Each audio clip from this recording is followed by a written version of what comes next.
Hello, നമ്മുടെ programme start ചെയ്താലോ? Okay sir, തുടങ്ങാം.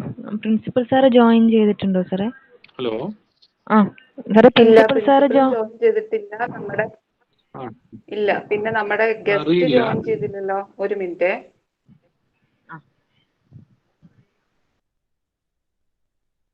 ഒന്ന് നോക്കൂ കേട്ടോ.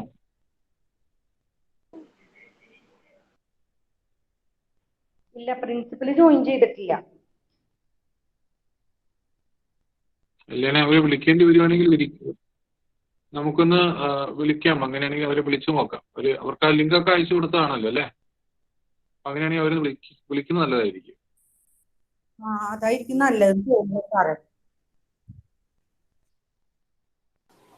സർ, ഷുമൈസയാണോ ഉദ്ദേശിക്കുന്നത്?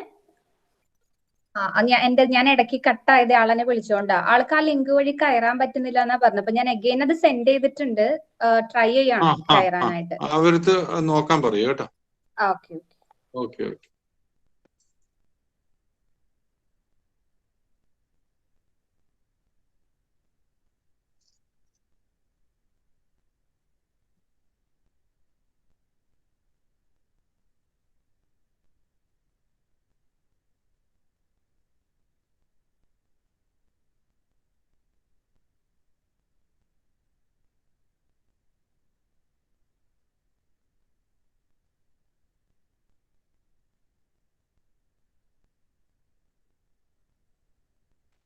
Guest കേറിയില്ലേ?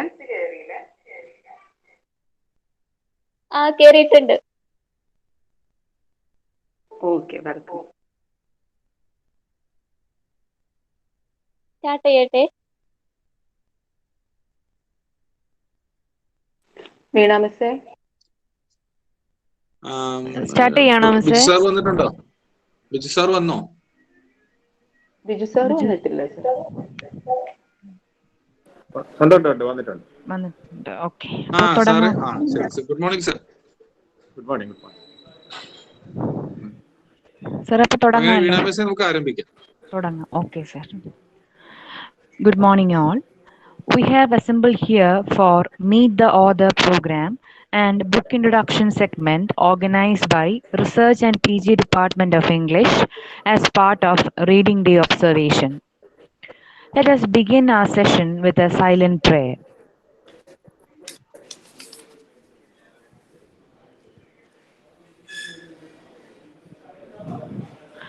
I welcome Srimati Mona for the welcome address.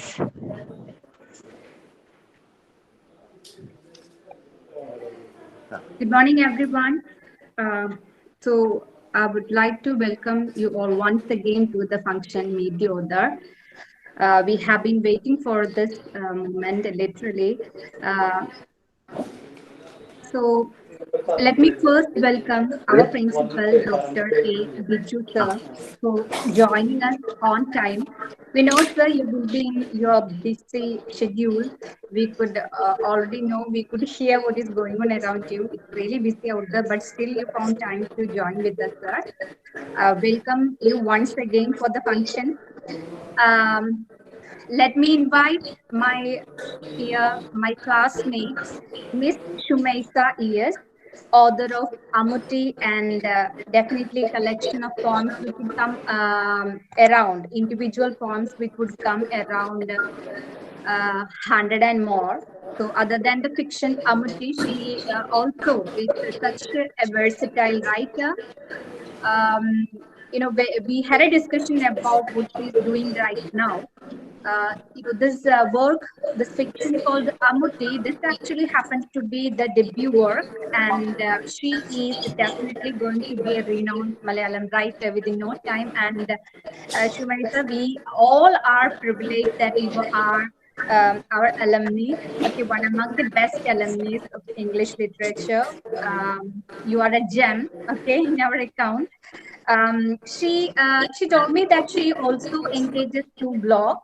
okay, wherein she actually publishes her poems and all, literary writings and all.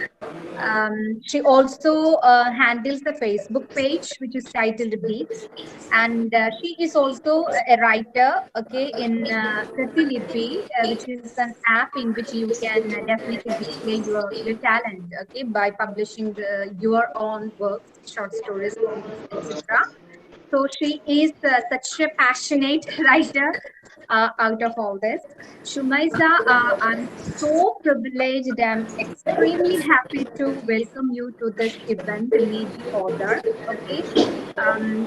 On behalf of my college, my colleagues, the participants of this function, and my dearmost students too, I welcome you with utmost respect.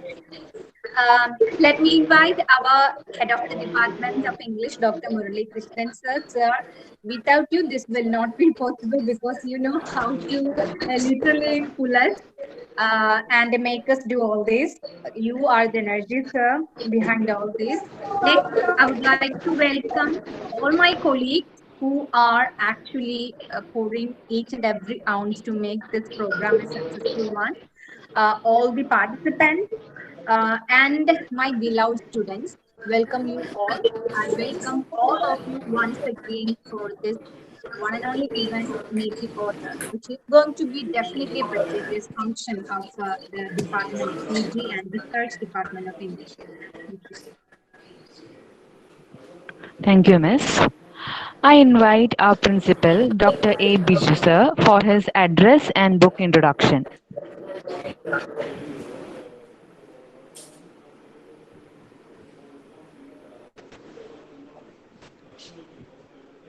Good morning, all of you. English department organise ചെയ്യുന്ന ഈ പുസ്തക പരിചയം എന്ന ഈ പരിപാടി ഇതിലൊരു പുസ്തകം പരിചയപ്പെടുത്തിക്കൊണ്ട് അത് അധ്യക്ഷ പ്രസംഗം നടത്തുക എന്നാണ് എന്നോട് പറഞ്ഞത്. ഇന്ന് ഈ ചടങ്ങിൽ നമുക്ക് വിശിഷ്ട അതിഥിയായിട്ട് ഷുമൈസ, നമ്മുടെ അലുമിനി ആണെന്നാണ് പറഞ്ഞത്, എത്തിയിട്ടുണ്ട്. അപ്പോൾ തീർച്ചയായിട്ടും നിങ്ങൾ ഈ ചടങ്ങിൽ പങ്കെടുക്കുന്നവരൊക്കെ ലിറ്ററേച്ചർ അധ്യാപകരും അതുപോലെ ലിറ്ററേച്ചർ പഠിക്കുന്ന വിദ്യാർത്ഥിനികളുമാണെന്നാണ് ഞാൻ കരുതുന്നത്. ഞാനങ്ങനെ വളരെയധികം വായിക്കുന്ന ഒരു വ്യക്തിയല്ല. എന്നിരുന്നാൽ പോലും ഈ കോവിഡിന്റെ കാലഘട്ടത്തിൽ വായിച്ച ബുക്കുകളെ ഒന്ന് പരിചയപ്പെടുത്തുക എന്നുള്ളതാണ്. അതിൽ പ്രധാനമായിട്ടും ഞാൻ വായിച്ച 2 ബുക്കുകളാണ്. അതിലൊരെണ്ണം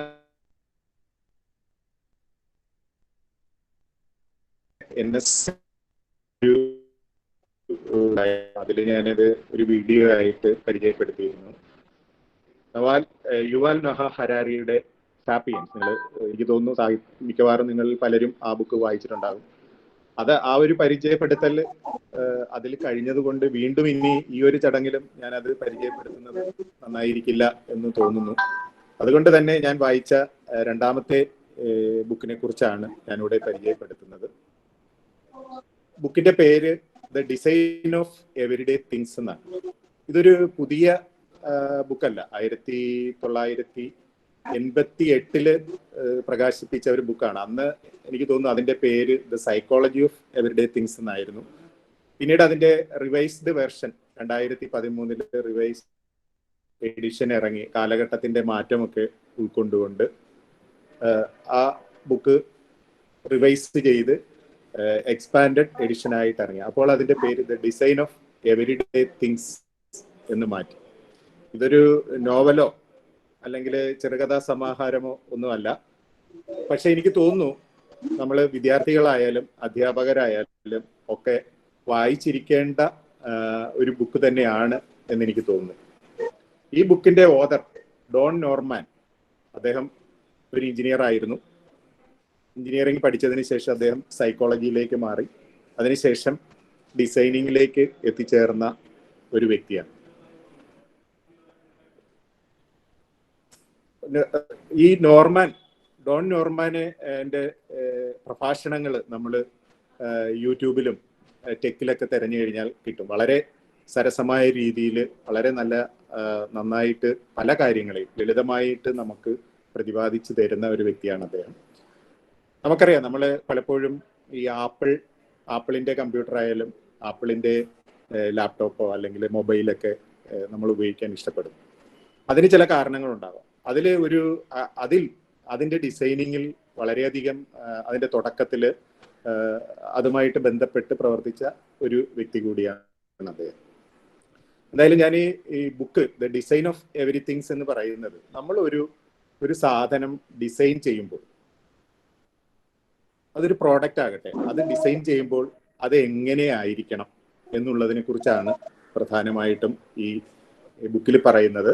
അതോടൊപ്പം തന്നെ ഡിസൈനിങ്ങിന്റെ പല മേഖലകളും, പുതിയ മേഖലകളും ഇതിനകത്ത് പ്രതിപാദിക്കുന്നുണ്ട്. ഇപ്പൊ industrial design, interaction design, experience design, ഏറ്റവും പുതിയതായിട്ടുള്ള ഹ്യൂമൻ സെന്റേർഡ് ഡിസൈൻ, ഇത്തരം കാര്യങ്ങളെ കുറിച്ച് വളരെ സരസമായിട്ടും വളരെ നല്ല രീതിയിലും പ്രതിപാദിക്കുന്ന ഒരു ബുക്കാണിത്.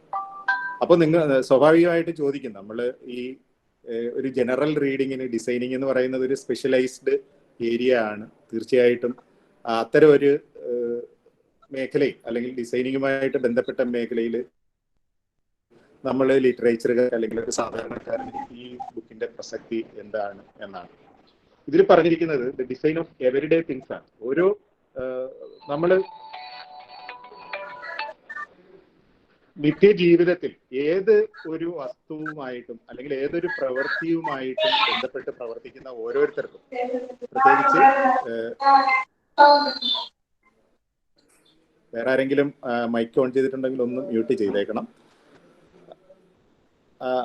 അപ്പോ ഒരു കാര്യം നമ്മൾ ഡിസൈൻ ചെയ്യുമ്പോൾ, ഇപ്പോൾ ഉദാഹരണമായിട്ട് ഏതെങ്കിലും ഒരു പ്രോഡക്റ്റ് നമ്മൾ ഡിസൈൻ ചെയ്യും, അല്ലെങ്കിൽ നമ്മളൊരു അധ്യാപകനാണെങ്കിൽ അദ്ദേഹത്തിന്റെ ക്ലാസ് ഡിസൈൻ ചെയ്യും, അല്ലെങ്കിൽ അദ്ദേഹം പഠിപ്പിക്കേണ്ട കാര്യങ്ങൾ ഡിസൈൻ ചെയ്യും. ഇത് ഡിസൈൻ ചെയ്യുമ്പോൾ പ്രധാനമായിട്ട് ശ്രദ്ധിക്കേണ്ട സംഗതി അത് ആർക്ക് വേണ്ടി ചെയ്യുന്നു എന്നുള്ളതാണ്. അവരത് എത്രത്തോളം ഉൾക്കൊള്ളുന്നു എന്നുള്ളത്. ഇപ്പൊ നമുക്കറിയാം, നമ്മൾ നിത്യജീവിതത്തിൽ ധാരാളം പ്രോഡക്റ്റുകൾ നമ്മൾ ഉപയോഗിക്കുന്നുണ്ട്. ഒരു മൊബൈൽ ഫോൺ തന്നെ ഇപ്പൊ നമ്മൾ ഏറ്റവും കൂടുതൽ ഉപയോഗിക്കുന്ന കാര്യം അതാണ്. അദ്ദേഹം മൊബൈൽ ഫോണിനെ കുറിച്ചൊക്കെ ഈ ബുക്കിൽ പറയുന്നു. ഈ മൊബൈൽ ഫോൺ ഉപയോഗിക്കുമ്പോൾ നമ്മൾ ഒരു മൊബൈൽ ഫോണിൽ എന്തുമാത്രം കാര്യങ്ങൾ നമുക്ക് ചെയ്യാൻ കഴിയും. അപ്പൊ ഇതിന്റെ മുഴുവൻ, ഈ ചെയ്യുന്ന കാര്യങ്ങൾ മുഴുവൻ നമ്മൾ പഠിച്ചിട്ടാണോ ചെയ്യുന്നത്? നമുക്ക് നമ്മുടെ ഓരോ മനുഷ്യനും അവന്റെ കഴിവുകൾക്കനുസരിച്ച് അല്ലെങ്കിൽ ആ ഒരു സാധനത്തെ മനസ്സിലാക്കാൻ അത് പല വ്യക്തികളിലും വ്യത്യാസങ്ങൾ ഉണ്ടാകാം. അപ്പൊ അത്തരത്തില് ഒരു സാധാരണക്കാരൻ അതിന്റെ ടെക്നോളജിയും കാര്യങ്ങളും ഒക്കെ അറിഞ്ഞല്ല ആ സാധനത്തെ ഉപയോഗിക്കുന്നത്. അപ്പൊ ഇപ്പൊ ഉദാഹരണമായിട്ട് ഒരു മൊബൈൽ ഫോണിൽ എന്തെങ്കിലും ഒരു കാര്യം നമുക്കൊന്ന് എൻലാർജ് ചെയ്ത് കാണണമെങ്കിൽ നമ്മൾ 2 വിരലുകൾ കൊണ്ട് അതിനെ സേവ് ചെയ്യുകയാണ് ചെയ്യുന്നത്. അപ്പൊ ഈ ഒരു ആക്ഷൻ കൊണ്ട് അത് വലുതായി വരണമെങ്കിൽ തീർച്ചയായിട്ടും അത് ഡിസൈൻ ചെയ്ത ആള് ആ രീതിയിൽ ചിന്തിക്കുക. എന്ന് പറഞ്ഞു കഴിഞ്ഞാൽ ഒരു സാധനം അല്ലെങ്കിൽ ഒരു കാര്യം ആർക്ക് വേണ്ടിയാണോ നമ്മൾ തയ്യാറാക്കുന്നത് ആ രീതിയിലായിരിക്കണം നമ്മൾ കാര്യങ്ങളെ ഡിസൈൻ ചെയ്യേണ്ടത്. അത് സോഫ്റ്റ്വെയർ ആയാലും ശരി, ഒരു ഫിസിക്കലായിട്ടുള്ള ഒരു സ്ട്രക്ചർ ആയാലും ശരി, ഒരു ലെക്ചർ ആയാലും ശരി, ഒരു ഓർഗനൈസേഷന്റെ സ്ട്രക്ചർ ആയാലും ശരി, ഒരു ഗവൺമെന്റ് ആയാലും ശരി, എന്ത് തന്നെ ആയാലും, അല്ലെങ്കിൽ ഒരു ബിസിനസ് ആയാലും ശരി, ഇതൊക്കെ ഡിസൈൻ ചെയ്യേണ്ടത് തീർച്ചയായിട്ടും അത് ആർക്ക് വേണ്ടി എന്നുള്ളതാണ്. അതിൽ പറയുന്നത്, ഇപ്പൊ നമുക്കൊരു ഉപകരണം നന്നായിട്ട് ഉപയോഗിക്കാൻ പറ്റുന്നില്ല എങ്കിൽ, നമ്മുടെ വീട്ടിലൊരു വാഷിംഗ് മെഷീൻ ഉണ്ട്, അതിന്റെ എല്ലാ മെക്കാനിസവും നമുക്ക് മനസ്സിലാക്കാൻ പറ്റുന്നില്ല എങ്കിൽ തീർച്ചയായിട്ടും അത് ഉപയോഗിക്കുന്ന ആളിന്റെ ഫാൾട്ട് അല്ല, അത് തീർച്ചയായിട്ടും അത് ഡിസൈൻ ചെയ്ത ആളിന്റെ ഫാൾട്ടാണ് എന്നാണ് പറയുന്നത്. അതായത് മനുഷ്യൻ ഇപ്പോൾ ഈ ഒരു മേഖലയ്ക്ക് ഇത്രമാത്രം ഇമ്പോർട്ടന്റ് വരാൻ നമ്മൾ പുതിയ വളരെ കോംപ്ലിക്കേറ്റഡ് ആയിട്ടുള്ള സാധനങ്ങൾ ധാരാളം നമ്മൾ ഉപയോഗിക്കുന്നുണ്ട്. പക്ഷെ അത് വളരെ ലളിതമായിട്ടാണ് നമ്മൾ ഉപയോഗിക്കുന്നത്. അതുകൊണ്ട് തന്നെ ഈ ടെക്നോളജി മാറുന്നു, അല്ലെങ്കിൽ ഡെവലപ്മെന്റിൽ കാര്യമായ മാറ്റം ഉണ്ടാകുന്നുണ്ട്, പക്ഷെ മനുഷ്യൻ മാറുന്നില്ല, മനുഷ്യന്റെ സൈക്കോളജി മാറുന്നില്ല. അപ്പോൾ സൈക്കോളജി അറിഞ്ഞ് കാര്യങ്ങളെ കാണുക, അതിനനുസരിച്ച് നമ്മൾ ഏത് മേഖലയിൽ പ്രവർത്തിക്കുന്നോ അതിൽ കാര്യങ്ങൾ ഡിസൈൻ ചെയ്യുക എന്നാണ് ഈ ബുക്കിൽ പറയുന്നത്. ഇത് പ്രധാനമായിട്ടും ഒരു സൈക്കോളജി പുസ്തകമാണ്. തീർച്ചയായിട്ടും സൈക്കോളജി പഠിക്കുന്ന വിദ്യാർത്ഥികൾക്കൊക്കെ വളരെയധികം പ്രയോജനപ്പെടുന്ന ഒന്നാണ് ഈ ബുക്ക് എന്നാണ് ഞാൻ മനസ്സിലാക്കുന്നത്. അദ്ദേഹം ഇതിൽ വളരെ ലളിതമായിട്ട് പറയുന്ന ഒരു എക്സാമ്പിൾ ആണ് നോർമൻ ഡോർസ്. നമ്മൾ കേട്ടതാണ്, അദ്ദേഹത്തിന്റെ പേരിൽ തന്നെയാണ് ഡോർ അറിയപ്പെടുന്നത്. ഈ ബുക്ക് എഴുതിയ, അതായത് കോംപ്ലിക്കേറ്റഡ് ഡോർസ്. നമ്മളൊരു ഓഫീസിലേക്ക് കയറി ചെല്ലുമ്പോൾ ഡോറിൽ പുഷ് പുള്ള് നമുക്ക് സ്ഥിരം സംഭവിക്കുന്ന ഒരു സംഗതിയാണ്. അത് പുഷ് എന്ന് പറഞ്ഞാൽ അകത്തോട്ട് തള്ളണോ പുറത്തോട്ട് വലിക്കണോ, പലപ്പോഴും ഇപ്പോഴും അതിനൊരു കൃത്യമായ സൊല്യൂഷൻ കണ്ടെത്തിയിട്ടില്ലാത്ത സംഗതിയാണെന്നാണ് തോന്നുന്നത്. കാരണം ഒരു ഡോറിൽ ഒരു പിടി വെച്ചിട്ടുണ്ടെങ്കിൽ തീർച്ചയായിട്ടും നമ്മൾ ഒന്നിൽ അതിനെ പുറത്തോട്ട് വലിക്കുക അല്ലെങ്കിൽ അകത്തോട്ട് തള്ളും. അത് ഡിപ്പെൻസ്. പക്ഷെ ഡോറിന് ഒരു പിടി ഇല്ലെങ്കിൽ തീർച്ചയായിട്ടും പലപ്പോഴും നമ്മൾ അകത്തേക്കായിരിക്കും തള്ളുന്നത്. അപ്പൊ അത്തരത്തില് ഓരോ കാര്യങ്ങളെയും കൃത്യമായിട്ട് പറയുന്ന ഒരു ബുക്ക് തന്നെയാണ് ഈ ഡോൺ നോർമാന്റെ ദി ഡിസൈൻ ഓഫ് എവരിത്തിങ്. ഏതൊരു പ്രോഡക്റ്റിന്റെയും സക്സസ് എന്ന് പറയുന്നത് അത് ആർക്ക് വേണ്ടി ഡിസൈൻ ചെയ്യുന്നോ അത് എത്രമാത്രം അവരെ ഉൾക്കൊണ്ടുകൊണ്ട് കാര്യങ്ങൾ ചെയ്യുന്നതിനനുസരിച്ചായിരിക്കും അതിന്റെ വിജയം എന്നാണ് പറയുന്നത്. മനുഷ്യനും അവന്റെ സൈക്കോളജിയും അറിഞ്ഞ് ആളുകൾക്ക് ഉപയോഗിക്കാനായി ഡിസൈൻ ചെയ്യുക. ഇപ്പൊ പുതിയ പുതിയ മേഖലകൾ തന്നെ തിരിച്ച് വന്നിട്ടുണ്ട്. ഇമോഷണൽ ഡിസൈൻ വരെയുണ്ട്. Technology can accommodate human behaviour എന്നാണ് പറയുന്നത്. മനുഷ്യന്റെ സ്വഭാവം ഉൾക്കൊണ്ടുകൊണ്ടുള്ള ഒന്നായിരിക്കണം ടെക്നോളജിയുടെ ഡെവലപ്മെന്റ്. നമുക്കറിയാം, നമ്മളിപ്പോ മൊബൈൽ ഫോൺ, ഇപ്പോൾ ആൻഡ്രോയിഡ് ആയാലും iOS ഫോണുകളായാലും ഒക്കെ നമ്മൾ ഉപയോഗിക്കുന്നുണ്ട്. എത്ര സിമ്പിളായിട്ട് നമ്മൾ എത്ര കോംപ്ലിക്കേറ്റഡ് ടെക്നോളജിയാണ് ഉപയോഗിക്കുന്നത്. അപ്പൊ ഇതിനകത്ത് ധാരാളം നമുക്ക് ഒരു സാധാരണക്കാരന് ഉപയോഗിക്കത്തക്ക രീതിയിലേക്ക് ആ സോഫ്റ്റ്വെയറിനെ മാറ്റിയെടുക്കാൻ ഒരുപാട് ശ്രമങ്ങളുണ്ട്. ഇപ്പോൾ വാട്സാപ്പ് ആയാലും നമ്മൾ ഇത്രയും ലളിതമായിട്ട് അത് ഉപയോഗിക്കാൻ കഴിയുന്നത് അത്രമാത്രം സിമ്പിളായിട്ടും അല്ലെങ്കിൽ അത്രമാത്രം അത് യൂസേഴ്സിനെ അറിഞ്ഞ് ഡിസൈൻ ചെയ്ത ഒരു ആപ്പ് ആയതുകൊണ്ടാണ്. ആൻഡ്രോയിഡ് പോലെയുള്ള സോഫ്റ്റ്വെയറുകൾ വളരെ ഈസി ആയിട്ട് നമുക്ക് ഉപയോഗിക്കാൻ കഴിയുമെങ്കിൽ അത് മനുഷ്യന്റെ സൈക്കോളജിയും അല്ലെങ്കിൽ അത് ഉപയോഗിക്കേണ്ട സാധാരണക്കാരെയും തിരിച്ചറിഞ്ഞ് അത് ഡിസൈൻ ചെയ്തത് കൊണ്ടാണ് അത് അത്ര കൃത്യമായിട്ട് ഉപയോഗിക്കാൻ കഴിയും. അപ്പൊ ഈ ഒരു ബുക്ക് ഞാൻ നിങ്ങൾക്ക് പരിചയപ്പെടുത്താൻ കാരണം, അധ്യാപകരായ നമ്മൾക്ക് ഒരു ക്ലാസ്സിലേക്ക് പോകുമ്പോൾ തീർച്ചയായിട്ടും നമ്മൾ അന്നത്തെ ക്ലാസ് ഡിസൈൻ ചെയ്ത് തന്നെ പോകണം. അതിനകത്ത് നമ്മളുടെ കുട്ടികളെ അറിഞ്ഞുകൊണ്ട്, അവരാരും മോശമല്ല, അല്ലെങ്കിൽ നമ്മൾ പഠിപ്പിക്കുന്നത് അവർക്ക് മനസ്സിലാകണമെങ്കിൽ അവരെ അറിഞ്ഞ് നമ്മൾ പഠിപ്പിക്കുക എന്നുള്ളതാണ്. അതുപോലെ കുട്ടികളായാലും നമ്മൾ പഠിക്കുന്ന കാര്യങ്ങളൊക്കെ ആ രീതിയിലേക്ക് മാറണം. നമ്മുടെ ഭാവിയെ മുന്നിൽ കണ്ടുകൊണ്ട് നമ്മൾ കാര്യങ്ങൾ ഡിസൈൻ ചെയ്യും. ഇപ്പോൾ നിങ്ങൾ കേട്ടിട്ടുണ്ടാവും, ഇപ്പോൾ പുതിയ ഒരു മേഖല തന്നെ ഉരുത്തിരിഞ്ഞിട്ടുണ്ട്, ഡിസൈൻ തിങ്കിങ് എന്ന് പറഞ്ഞു. ഡിസൈൻ തിങ്കിങ് എന്ന് പറഞ്ഞു കഴിഞ്ഞാൽ അത് ഏറ്റവും കൂടുതൽ പഠിക്കുന്ന MBA-കാരൊക്കെയാണ്. MBA-യിലൊക്കെ ഉണ്ട്. കാരണം ബിസിനസ്സിലൊക്കെ വളരെ കാര്യമായിട്ട് ഉപയോഗിക്കപ്പെടുന്ന ഒരു മേഖലയാണ് ഈ ഡിസൈൻ തിങ്കിങ് എന്ന് പറയുന്നത്. അപ്പൊ അത്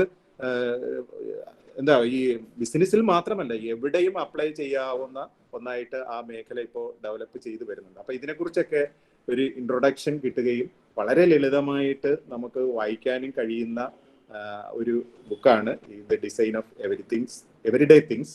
അപ്പോൾ ഈ ബുക്ക് നിങ്ങൾ വായിക്കുക. ഇത് പഴയ, ഞാൻ പറഞ്ഞില്ലേ, 1988 ഇറങ്ങിയ ബുക്കാണ്. അതിന്റെ ഇപ്പോൾ റിവൈസ്ഡ് വെർഷൻ ആണുള്ളത്. അതാണ് നിങ്ങൾ വായിക്കേണ്ടത്. കാരണം വളരെയധികം ഇന്നത്തെ ടെക്നോളജിയും ഇന്നത്തെ സോഫ്റ്റ്വെയർ, ഇന്നത്തെ കാര്യങ്ങളൊക്കെ അതിനകത്ത് കൃത്യമായിട്ട് ഉൾക്കൊള്ളിച്ചുകൊണ്ട് പുതുക്കി എഴുതിയ ഒരു ബുക്ക് തന്നെയാണ്. തീർച്ചയായിട്ടും നിങ്ങളത് വായിക്കുക. അത് ഒരു സൈക്കോളജിസ്റ്റിനോ അല്ലെങ്കിൽ ഒരു ഡിസൈനർക്കോ മാത്രം വായിക്കാവുന്ന ബുക്കല്ല, എല്ലാവർക്കും വായിക്കുകയും നമ്മുടെ മേഖലയിൽ അത് ഉൾക്കൊള്ളിക്കുകയും ചെയ്യാവുന്ന ഒന്നാണ്. അതുപോലെ തന്നെ പറ്റുമെങ്കിൽ ഈ ഡോൺ നോർമാന്റെ ചെറിയ ചെറിയ വീഡിയോസ്, എനിക്ക് തോന്നുന്നു അദ്ദേഹത്തിന്റെ തന്നെ ഒരു യൂട്യൂബ് സൈറ്റ് തന്നെയുണ്ട്. അതിൽ കയറി കഴിഞ്ഞാൽ നമുക്ക് അദ്ദേഹത്തിന്റെ പ്രഭാഷണങ്ങൾ കേൾക്കാൻ കഴിയും. വളരെ നല്ലതായിട്ട് നമ്മളെ ഇൻസ്പയർ ചെയ്യുന്ന ലളിതമായ ഭാഷയിലുള്ള വീഡിയോസ് ആണ്. തീർച്ചയായിട്ടും നിങ്ങളത് കാണുക. അപ്പൊ ഈ ബുക്ക് ആണ് ഞാൻ പരിചയപ്പെടുത്തുന്നത്. ഇതാണ് ആ book, the design of everyday things. ഒന്ന് വായിക്കുക. എന്തായാലും ഈ പരിപാടി സംഘടിപ്പിച്ച ഇംഗ്ലീഷ് ഡിപ്പാർട്ട്മെന്റിനും ഡിപ്പാർട്ട്മെന്റിലെ മറ്റ് അധ്യാപകർക്കും എല്ലാവർക്കും എല്ലാ പുസ്തക വാരാചരണ ആശംസകൾ നേർന്നുകൊണ്ട് ഞാൻ നിർത്തുന്നു. നന്ദി, നമസ്കാരം. Thank you, sir, for your valuable words. I think this review will definitely inspire us to read the book, The Design of Everyday Things. Thank you once again. Now, without words or formalities, let me welcome proud member of our family, Ms. Shumaira E.S., HSST in English, SSM HSS Arikot. We are eagerly waiting for her novel Ammukutti getting released on. She has also authored numerous poems. With utmost pleasure and respect, let me invite Ms. Shumaira to share her experiences as an author. Welcome, ma'am.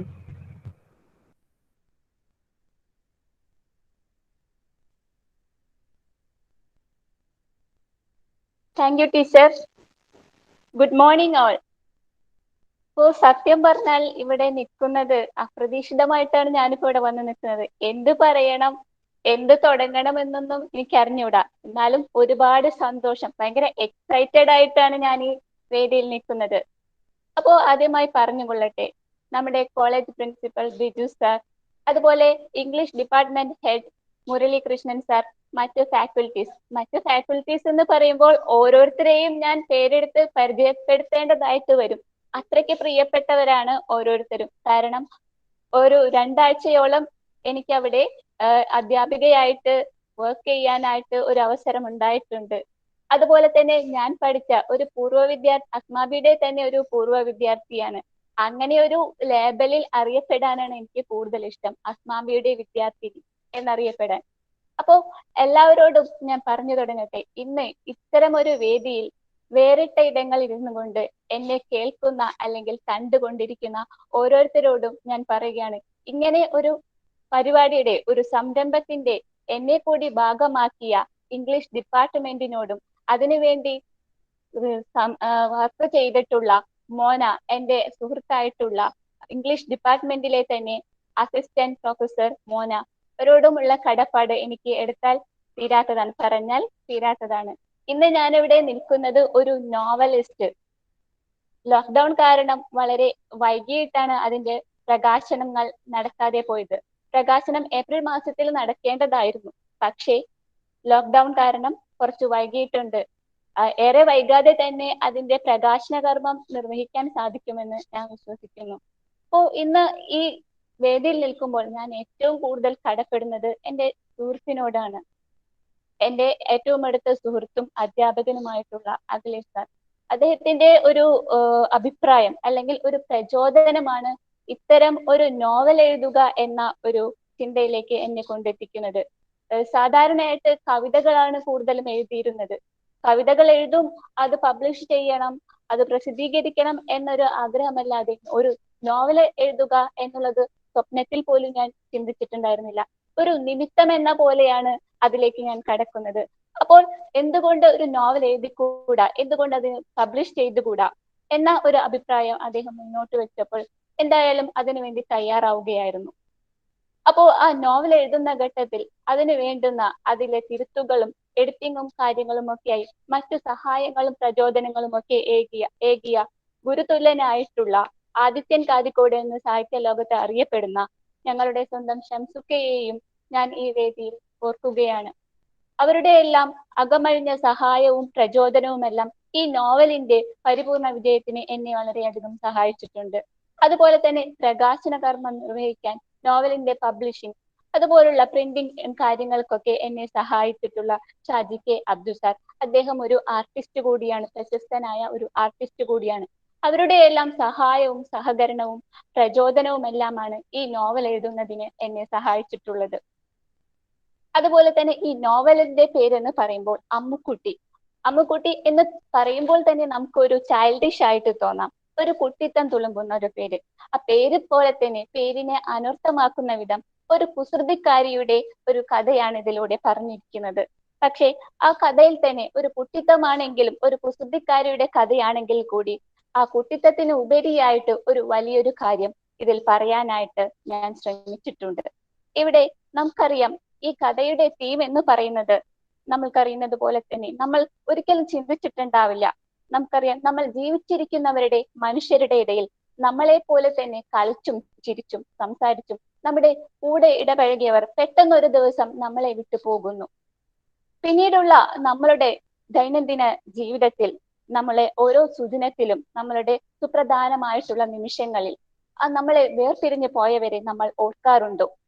അല്ലെങ്കിൽ അവർക്ക് നമ്മളുടെ ജീവിതത്തിൽ എന്താണ് പ്രസക്തി, എന്താണ് പ്രാധാന്യം, അതിനെക്കുറിച്ച് നമ്മൾ ചിന്തിച്ചിട്ടുണ്ടോ? ആ ഒരു ആശയമാണ് അമ്മുക്കുട്ടി എന്ന നോവലിലൂടെ ഞാൻ നിങ്ങളുടെ മുന്നിൽ എത്തിക്കാനായിട്ട് ശ്രമിച്ചിട്ടുള്ളത്. അമ്മുക്കുട്ടിയെ കുറിച്ച് പറയുകയാണെങ്കിൽ ഒരു കുസൃതിക്കാരി, അതുപോലെ തന്നെ പറക്കും മുമ്പേ ചിറകറ്റുപോയ ഒരു കൊച്ചു തുമ്പി, അതാണ് അമ്മുക്കുട്ടി. പ്രകാശനം കഴിഞ്ഞിട്ടില്ലെങ്കിലും അതിന്റെ പരിമിതികളിൽ നിന്നുകൊണ്ട് അമ്മുക്കുട്ടിയിലേക്ക് നിങ്ങളെ ഏതാനും ചില വാക്കുകളിലൂടെ അമ്മുക്കുട്ടിയിലേക്ക് ഞാൻ നിങ്ങളെ കൊണ്ടുപോവുകയാണ്.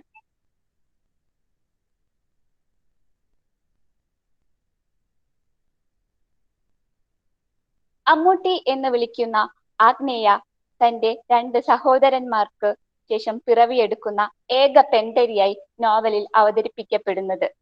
അമ്മുക്കുട്ടിക്ക് ജന്മം നൽകാൻ അമ്മ ഗൗരിയെ ഹോസ്പിറ്റലിൽ പ്രവേശിപ്പിക്കുന്നതാണ് കഥയുടെ തുടക്കം. അമ്മുക്കുട്ടിയും സഹോദരങ്ങളും അമ്മയും അച്ഛനും മുത്തശ്ശിയും ചേർന്നതാണ് കഥാസന്ദർഭമെങ്കിലും നോവലിൽ നിറഞ്ഞു നിൽക്കുന്നത് അമ്മൂട്ടി എന്ന കുഞ്ഞു നായികയാണ്, അവളുടെ കുസൃതികളാണ്. ബാല്യത്തിന്റെ കുതൂഹലങ്ങൾ നിഷ്കളങ്കവും ആഹ്ലാദകരവുമാണ്. അമ്മൂട്ടി എന്ന കുഞ്ഞു കഥാപാത്രം അതിന് ജീവനും ഓജസ്സുമായി മാറുന്നു. നമ്മുടെയെല്ലാം ബാല്യത്തിന്റെ പരിച്ഛേദനം തന്നെയാണ് അമ്മൂട്ടി. അമ്മ മറ്റൊരു കുഞ്ഞിനെ താലോലിക്കുന്നത് കണ്ടാൽ സങ്കടപ്പെടുന്ന കുശുമ്പി. ഉച്ചനീചത്വങ്ങളോ വ്യത്യാസ ഭേദങ്ങളോ ഇല്ലാതെ എല്ലാത്തരം മനുഷ്യരോടും കൊഞ്ചിച്ചിരിച്ചു കൂട്ടുകൂടാനും കളി പറയാനും മടിയില്ലാത്ത കുസൃതിക്കാരി. ഹസ്സമായ ഒരു ജീവിതയാത്രയാണ് അമ്മൂട്ടിയിൽ പറയുന്നത്. പ്രഭാതത്തിലെ കാണാമറയത്തൊഴിച്ച് അസ്തമിച്ച ഉദയസൂര്യൻ, അതാണ് അമ്മൂട്ടി എന്ന കുഞ്ഞു നായികയിലൂടെ അവതരിപ്പിക്കുന്നത്. അപ്പോ അമ്മൂട്ടി എന്ന് പറയുമ്പോൾ നമ്മുടെയൊക്കെ ഉള്ളിൽ ഒരു അമ്മൂട്ടിയുണ്ട്. എന്റെ ഉള്ളിലുണ്ട് ആ അമ്മൂട്ടി, നിങ്ങളുടെ ഉള്ളിൽ, നാം ഏവരുടെയും ഉള്ളിൽ നമുക്ക് ഒരു അമ്മൂട്ടിയെ കാണാനായിട്ട് കഴിയും. ഈ നോവൽ വായിക്കുമ്പോൾ തന്നെ നമ്മളെല്ലാവരും ഒരു അമ്മൂട്ടിമാരായി മാറാം എന്ന് എനിക്കൊരു പ്രതീക്ഷയുണ്ട്. ഈ നോവൽ എഴുതുന്ന ഒരു ഘട്ടത്തെ കുറിച്ച് പറയുകയാണെങ്കിൽ ഏകദേശം ഒരു 1.5 വർഷക്കാലം ഈ നോവൽ എഴുതാനായിട്ട് എടുത്തിരുന്നു. കാരണം പല പല തിരക്കുകൾ അതിനിടയിൽ വന്നതുകൊണ്ടും പിന്നെ ചില സന്ദർഭങ്ങളിൽ കഥ എഴുതുമ്പോൾ പലയിടത്തും ഒരു അറ്റം കിട്ടാതെ പലപ്പോഴും നിർത്തിവെക്കേണ്ടതായിട്ട് വന്നിട്ടുണ്ട്. കഥയോട് യോജിക്കുന്ന പല സന്ദർഭങ്ങൾക്കും വേണ്ടി ചില സംഘർഷങ്ങൾ, സാധാരണ എഴുത്തുകാരൊക്കെ പറയുന്നത് പോലെ കൊച്ചു സംഘർഷങ്ങളൊക്കെ ഞാനും അനുഭവിച്ചിട്ടുണ്ട്. പക്ഷെ ഇത് എഴുതുന്ന ആ കാലയളവിൽ ആ അമ്മൂട്ടിയായി ഞാനും ഒരുപാട് മാറിയിട്ടുണ്ട്. ചില സമയത്ത് തോന്നും എന്റെ ഒരു കുട്ടിക്കാലം തന്നെയാണോ അമ്മൂട്ടി എന്ന് തോന്നിയിട്ടുണ്ട്. അപ്പോ അമ്മൂട്ടിയായി മാറിക്കൊണ്ടും കളിച്ചുകൊണ്ടും രസിച്ചുകൊണ്ടുമാണ് പലപ്പോഴും ഈ കഥയിലെ ഓരോ ഘടകങ്ങളും ഞാൻ എഴുതി ചേർത്തിരിക്കുന്നത്. അതുപോലെ തന്നെ ഇതിന്റെ ക്ലൈമാക്സ് എന്ന് പറയുമ്പോൾ അത് അങ്ങനെ വേണമായിരുന്നോ, അത്തരത്തിലൊരു ക്ലൈമാക്സിലേക്ക് എത്തിച്ചേർന്നപ്പോൾ വളരെ വേദനയോട് കൂടിയിട്ടാണ് ആ ഒരു ക്ലൈമാക്സ് രംഗം ഞാൻ എഴുതി ചേർത്തത്. അത് നിങ്ങൾ വായനക്കാർക്ക് ഒരു സസ്പെൻസ് ആയി ഞാൻ വെക്കുന്നു. കാരണം പ്രകാശനം കഴിഞ്ഞിട്ടില്ല, അതുകൊണ്ട് ആ ഒരു ക്ലൈമാക്സ് രംഗം നിങ്ങൾക്ക് മുന്നിൽ ഒരു സസ്പെൻസ് ആയി ഞാൻ വെക്കുന്നു. വളരെ വൈകാതെ തന്നെ അത് പബ്ലിഷ് ചെയ്യാൻ കഴിയുമെന്നാണ് ഞാൻ വിശ്വസിക്കുന്നത്. പിന്നെ എന്റെ എഴുത്തിനെ കുറിച്ച് പറയുകയാണെങ്കിൽ വളരെ ചെറിയ ക്ലാസ്സുകളിൽ തന്നെ പഠിക്കുമ്പോൾ എഴുതാനൊക്കെ തുടങ്ങിയിരുന്നു. ഒരു 4ാം ക്ലാസ് 3ാം ക്ലാസ്സിലൊക്കെ പഠിക്കുമ്പോൾ തൊട്ട് എഴുതുമായിരുന്നെങ്കിൽ കൂടി എന്തെങ്കിലുമൊക്കെ അന്നത്തെ ആ കൊച്ചു മനസ്സിൽ തോന്നുന്ന ചില കാര്യങ്ങളൊക്കെ വെറുതെ എഴുതി പിടിപ്പിക്കുമായിരുന്നു. പക്ഷെ അതൊക്കെ സൂക്ഷിച്ചു വെക്കണമെന്നോ അല്ലെങ്കിൽ അത് നമുക്ക് നാളേക്കൊരു മുതൽക്കൂട്ടാകും അങ്ങനെയൊന്നും അന്ന് ചിന്തിക്കാനുള്ള ബോധമൊന്നും ഉണ്ടായില്ല. പിന്നെ കൂടുതലായിട്ട് പറഞ്ഞാൽ ഞാൻ എഴുതുന്ന കാര്യങ്ങൾ മറ്റുള്ളവർ കാണുന്നത് എനിക്ക് വല്ലാത്തൊരു ചമ്മൽ ഉണ്ടാക്കിയിരുന്ന കാര്യമായിരുന്നു. അതുകൊണ്ട് തന്നെ ഈ എഴുതി വെക്കുന്ന കാര്യങ്ങളൊന്ന് അന്ന് സൂക്ഷിച്ചു വെക്കണം എന്നുള്ളൊരു ബോധമൊന്നും ഉണ്ടായിരുന്നില്ല. അതിനുശേഷം ഒരു 8ാം ക്ലാസ് 9ാം ക്ലാസ് ഒക്കെ ആയപ്പോൾ കുറച്ചുകൂടി ഒരു ബോധമൊക്കെ വന്നു. എഴുതി വെക്കുന്ന കാര്യങ്ങൾ സൂക്ഷിച്ചു വെക്കാൻ തുടങ്ങി. പക്ഷെ ആരെയും കാണിക്കാറുണ്ടായിരുന്നില്ല. മറ്റുള്ളവർ കാണുന്നത് ഒരു നാണക്കേട് പോലെയൊക്കെ ആയിരുന്നു. അപ്പൊ ഒരു +1 +2 പഠിക്കുന്ന സമയത്തായിരുന്നു എന്റെ സുഹൃത്ത്, എന്റെ സഹപാഠിയായ സന്ധ്യ തന്നെ എന്റെ കവിതകളൊക്കെ പുസ്തകത്തിനിടയിൽ നിന്ന് കണ്ടുപിടിച്ച് ആദ്യമായി വെളിച്ചത്തേക്ക് കൊണ്ടുവരുന്നതും അതുപോലെ തന്നെ ഓരോ കോമ്പറ്റീഷനിൽ പങ്കെടുക്കാനൊക്കെ എനിക്ക് പ്രോത്സാഹനങ്ങളൊക്കെ തന്നതും. അങ്ങനെയാണ് ഞാൻ കവിയത്രി എന്ന നിലയിൽ സ്കൂളിലൊക്കെ അറിയപ്പെടാൻ തുടങ്ങിയത്, ഒരു കുഞ്ഞു സാഹിത്യകാരിയായിട്ട് അറിയപ്പെടാൻ തുടങ്ങിയത്. പിന്നീട് കോളേജിലേക്ക് വന്നപ്പോഴും എഴുത്തുകാരി എന്ന നിലയിൽ ഒരുപാട് പ്രചോദനങ്ങളും പ്രോത്സാഹനങ്ങളും ഒക്കെ കിട്ടിയിട്ടുണ്ട്. കോളേജ് മാഗസീനിലൊക്കെ എഴുതിയിരുന്നു. അതുപോലെ തന്നെ ടീച്ചേഴ്സും ബിന്ദു മിസ്, സബൂറ മിസ്, അതുപോലെ തന്നെ നമ്മുടെ അപ്രതീക്ഷിതമായി നമ്മളെ വിട്ടുപോയിട്ടുള്ള നമ്മളുടെ ബിജി മിസ്, ആ സാന്നിധ്യമാണ് ഇപ്പോൾ ഏറ്റവും കൂടുതൽ എനിക്ക് ഇപ്പോൾ മിസ് ചെയ്യുന്നത് എന്ന് പറയാം. കാരണം ബിജി മിസ് ഒരുപാട് എന്നെ പ്രോത്സാഹിപ്പിച്ചിട്ടുണ്ട്.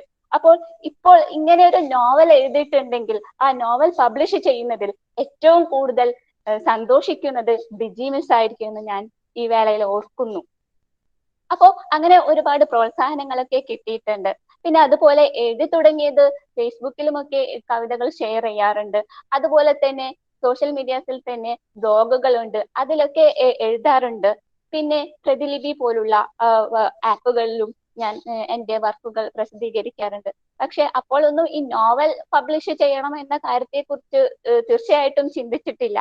കവിതകൾ പ്രസിദ്ധീകരിക്കണം എന്ന് ഒരുപാട് ആഗ്രഹിച്ച് അതിനുള്ള ഒരു ശ്രമത്തിനിടയിലാണ് എന്റെ സുഹൃത്തായിട്ടുള്ള അഖിലേഷ് സാറിന്റെ നിർബന്ധ പ്രകാരം ഇങ്ങനെ ഒരു നോവൽ എഴുതാനുള്ള തീരുമാനത്തിലെത്തുന്നത്.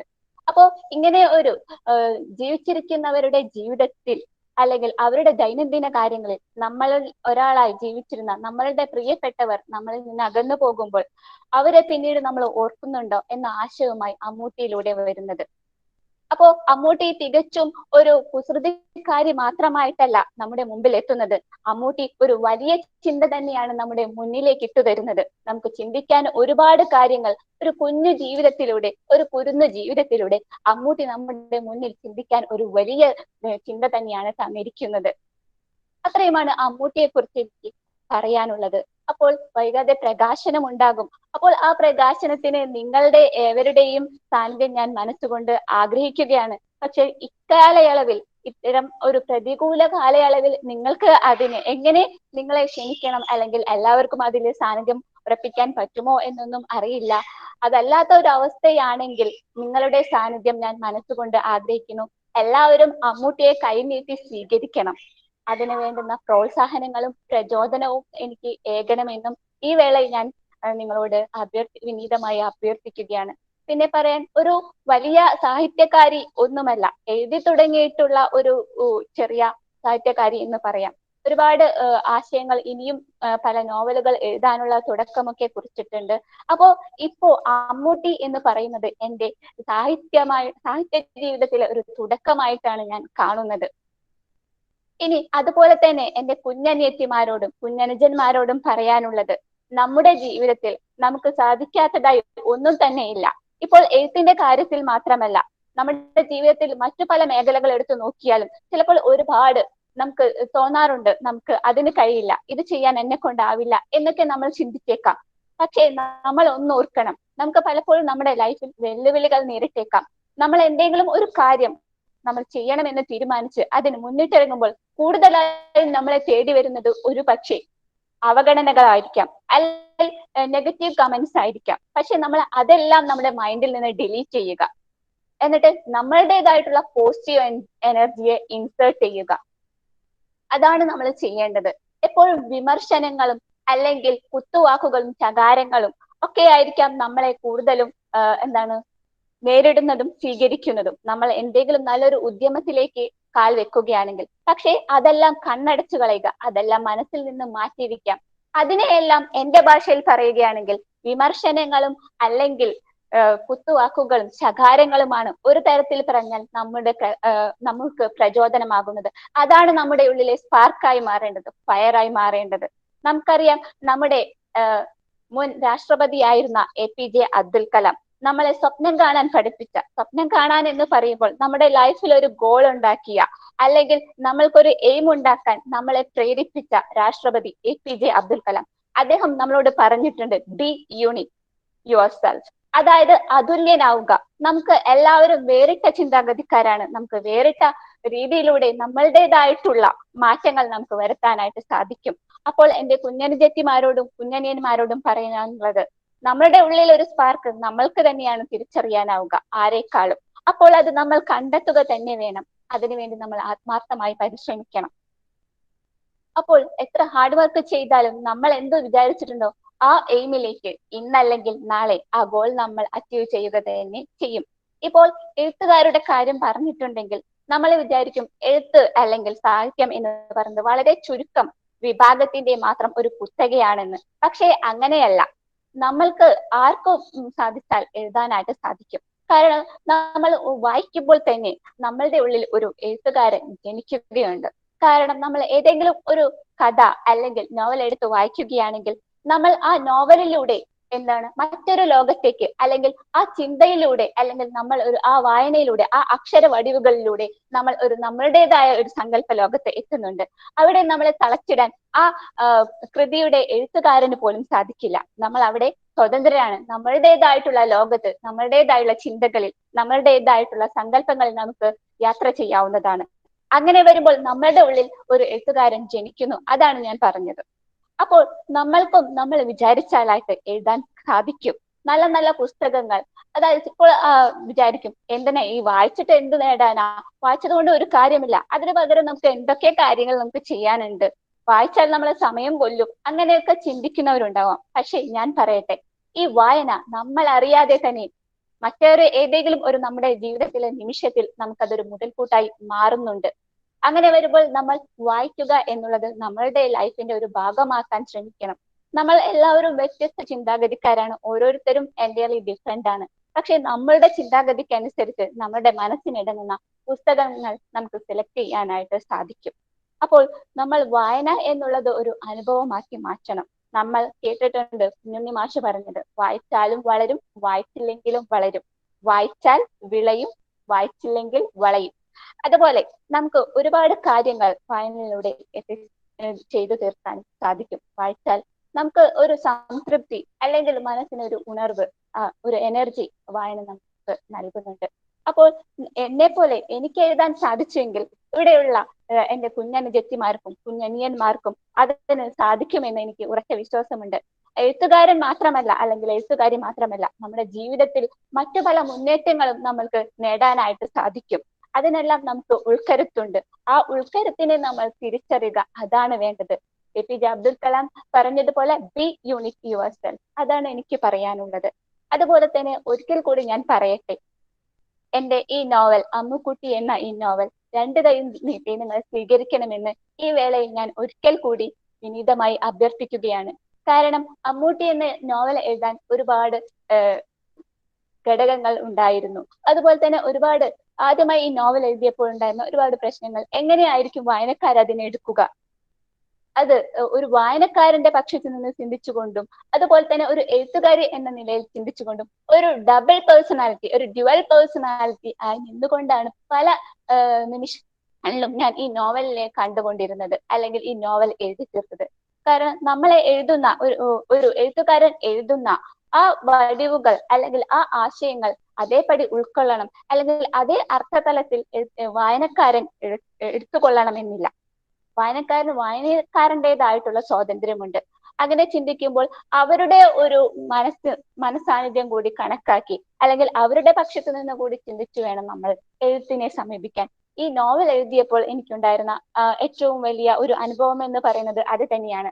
നമ്മൾ എഴുത്തുകാരന്റെ ഭാഗത്തു നിന്ന് മാത്രമല്ല, വായനക്കാരന്റെ കോണിൽ കൂടി നിന്നുകൊണ്ട് ഈ ഓരോ എഴുത്തിനെയും നമ്മൾ അപ്രോച്ച് ചെയ്യണം. അതാണ് എനിക്ക് ഇതിൽ ഏറ്റവും കൂടുതൽ അനുഭവപ്പെട്ടിട്ടുള്ള ഒരു കാര്യം എന്ന് പറയുന്നത്. പിന്നെ വായനയെ കുറിച്ച് പറയുന്നെങ്കിൽ ഒരു ചെറിയ ക്ലാസ് തൊട്ടേ വായിക്കായിരുന്നു. വായിക്കാനായിട്ട് ഒരുപാട് സപ്പോർട്ട് വീട്ടിൽ നിന്ന് ചെയ്തിരുന്നു. ഫാദർ ഒരുപാട് സപ്പോർട്ട് ചെയ്യുമായിരുന്നു. ഒരു 2ാം ക്ലാസ് 3ാം ക്ലാസ്സിൽ പഠിക്കുമ്പോൾ തന്നെ പോസ്റ്റ് വഴി പുസ്തകങ്ങളൊക്കെ വരുത്തി വായിക്കാൻ ഒരുപാട് പ്രചോദനം നൽകിയിരുന്നു. പഞ്ചതന്ത്ര കഥകൾ അതുപോലുള്ള കഥകളൊക്കെ ഒരുപാട് വായിക്കുമായിരുന്നു. പിന്നെ ആദ്യമായിട്ട് എന്നെ ഏറ്റവും കൂടുതൽ മനസ്സിനെ സ്പർശിച്ച കഥ എന്ന് പറയുന്നത് നമ്മുടെ മുട്ടത്ത് വർക്കിയുടെ ഒരു കുടയും കുഞ്ഞിപ്പെങ്ങളും എന്ന കഥയാണ്. അപ്പോ അത് വായിച്ചപ്പോൾ എനിക്ക് അന്ന് മുതലേ എന്തൊക്കെയോ എന്റെ മനസ്സിൽ ആ കുഞ്ഞു മനസ്സിൽ ജനിക്കുണ്ടായി. ഒരു 5ാം ക്ലാസ്സിലോ 6ാം ക്ലാസ്സിലോ പഠിക്കുമ്പോഴാണെന്ന് തോന്നുന്നു ആ കഥ ഞാൻ വായിക്കുന്നത്. അപ്പോ അത് ഒരുപാട് എന്റെ മനസ്സിനെ സ്പർശിച്ചിരുന്നു. പിന്നീട് വർഷങ്ങൾക്ക് ശേഷം APJ അബ്ദുൽ കലാമിന്റെ ആത്മകഥയായിട്ടുള്ള അഗ്നിച്ചിറകുകൾ അതെന്നെ ഒരുപാട് ഇൻസ്പയർ ചെയ്തിട്ടുണ്ട്. എന്റെ ഉള്ളിൽ ഒരു ഗോൾ ഉണ്ടാക്കാൻ ഏത് പ്രതികൂല സാഹചര്യങ്ങളിൽ അതിനെയെല്ലാം മലർത്തി അടിച്ചുകൊണ്ട് എന്റെ എയിം എന്താണോ അതിലൂടെ മുന്നോട്ട് സഞ്ചരിക്കാൻ, മറ്റൊന്നും ചിന്തിക്കാതെ മറ്റൊന്നും നോക്കാതെ എന്റേത് മാത്രമായിട്ടുള്ള എന്റെ അച്ചീവ്മെന്റിലേക്ക് പറക്കാനായിട്ട് ആ പുസ്തകം എന്നെ ഒരുപാട് സഹായിച്ചിട്ടുണ്ട്. ഇന്ന് ഞാൻ നിങ്ങളുടെ മുമ്പിൽ നിൽക്കുമ്പോഴും ഒരുപാട് വെല്ലുവിളികൾ എന്റെ ലൈഫിലും ഉണ്ടായിട്ടുണ്ട്. പക്ഷെ അതിനെയെല്ലാം തച്ചുടക്കാൻ എനിക്ക് ഒരു പരിധി വരെ സാധിച്ചിട്ടുണ്ട് എന്ന് ഞാൻ നിങ്ങളോട് പറയുകയാണ്. അപ്പോ വീണ്ടും ഞാൻ എന്റെ നോവലിന്റെ കാര്യത്തിലേക്ക് വരികയാണ്. നോവലിനെ കുറിച്ച് കുറച്ചുകൂടി പറയുകയാണെങ്കിൽ, നോവൽ എഴുതുന്നത് സത്യത്തിൽ തന്നെ വീട്ടിലെ ആരും തന്നെ എഴുതുന്ന ഘട്ടത്തിൽ ആരും തന്നെ അറിഞ്ഞിട്ടില്ല. അതിന്റെ നോവൽ കംപ്ലീറ്റ് ആക്കി അതിന്റെ എഡിറ്റിങ്ങിനായി ഞാൻ നേരത്തെ പറഞ്ഞ എനിക്ക് ഗുരുതുല്യനായിട്ടുള്ള ആദിത്യൻ കാതിക്കോടിനെ ഏൽപ്പിക്കുന്ന സമയത്താണ് ഫാദറും മദറും ഇക്കാര്യം അറിയുന്നത് തന്നെ. കാര്യം പറഞ്ഞാൽ ഫ്രണ്ട്സ് പിന്നീട് കുറച്ച് വലുതായി ഒരു കോളേജ് +2 ഒക്കെ കഴിഞ്ഞപ്പോൾ ഫ്രണ്ട്സിനൊക്കെ ഞാൻ എഴുതുന്ന കവിതകളൊക്കെ ഒരുപാട് ഷെയർ ചെയ്യും, എഴുത്തൊക്കെ കാണിക്കാറുണ്ടെങ്കിൽ കൂടി വീട്ടുകാർ കാണുന്നതിന്റെ ചമ്മല് പിന്നെ മാറിയിട്ടുണ്ടായിരുന്നില്ല.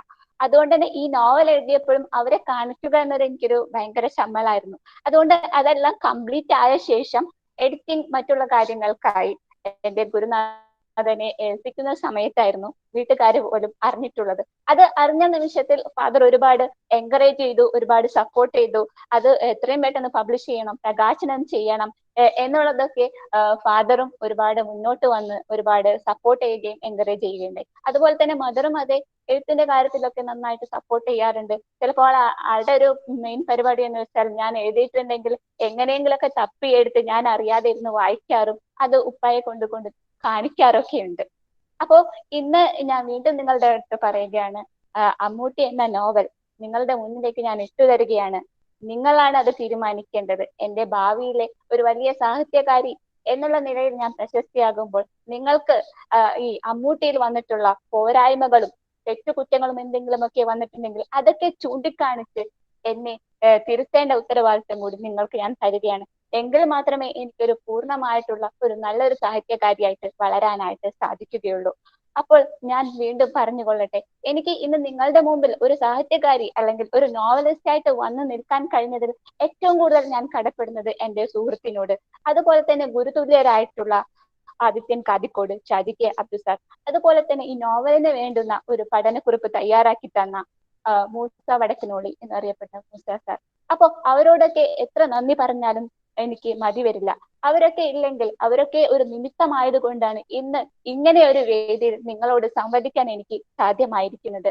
അതുകൊണ്ട് ഒരിക്കൽ കൂടി ഈ നോവലിനെ 2 കൈയും നീട്ടി സ്വീകരിക്കണം എന്ന വിനീതമായ അഭ്യർത്ഥനയോടെ ഞാൻ നിർത്തുന്നു. നന്ദി, നമസ്കാരം. Thank you very much, Shumaisa, for sharing your experiences as a writer. That your career and creativity soared great heights. Now we are moving on to the book introduction segment by faculty members and students. The session will be chaired by Jameel Admis. Let me invite our beloved HOD, Dr. Murali Krishnan TR, for his presentation. Okay, sir. Okay. So, സാറേ ടീച്ചറെ ആ കുട്ടികൾക്ക് ഇവിടെ എഴുത്തുകാരിയായിട്ട് സംസാരിക്കണമെങ്കിൽ സംസാരിച്ചോട്ടെ. എന്തെങ്കിലും ചോദിക്കാനുണ്ടെങ്കിലോ ഒരു 5 minute സമയം കൊടുക്കണം. അല്ലെങ്കിൽ അവർക്ക് അറിയില്ലല്ലോ ഇപ്പൊ എന്താണ് അവർക്ക് ചില കാര്യം അവരുടെ പ്രചോദനം എങ്ങനെയാണ് അത് കുറച്ചൊക്കെ ഒരു പറഞ്ഞു. പക്ഷെ കുട്ടികൾക്ക് ചില കാര്യങ്ങൾ അറിയണമെന്നുണ്ടാവില്ല എഴുത്തിനെ കുറിച്ച്. സമയം കൊടുക്കുക, 5 മിനിറ്റ് സമയം കൊടുക്കുക. ഓക്കെ, തീർച്ചയായും. അപ്പോ ഈ പ്ലാറ്റ്ഫോം ഓപ്പൺ ആണ് നമ്മുടെ വിദ്യാർത്ഥികൾക്കായിട്ട്. You can share your doubts, you can share your questions with our author, with our chief guest Shumaisa. Students, please.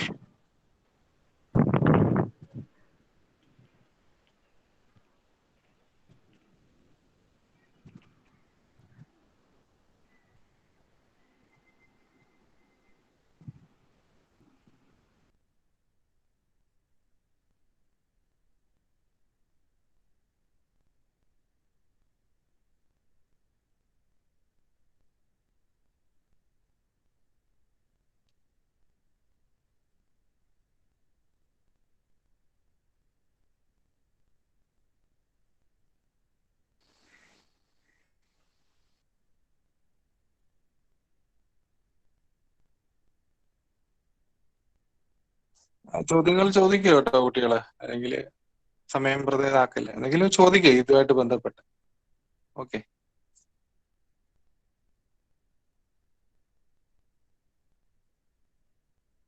നിങ്ങൾക്ക് ഡൗട്ട്സ് ഒക്കെ ഉണ്ടെങ്കിൽ ചോദിക്കാം. എന്റെ അനുഭവങ്ങൾ നിങ്ങൾക്ക് അറിയുന്നുണ്ടെങ്കിൽ അത് ചോദിക്കാം. അസ്മാബിയുടെ തന്നെ ഒരു പുത്രിയാണ് ഞാൻ.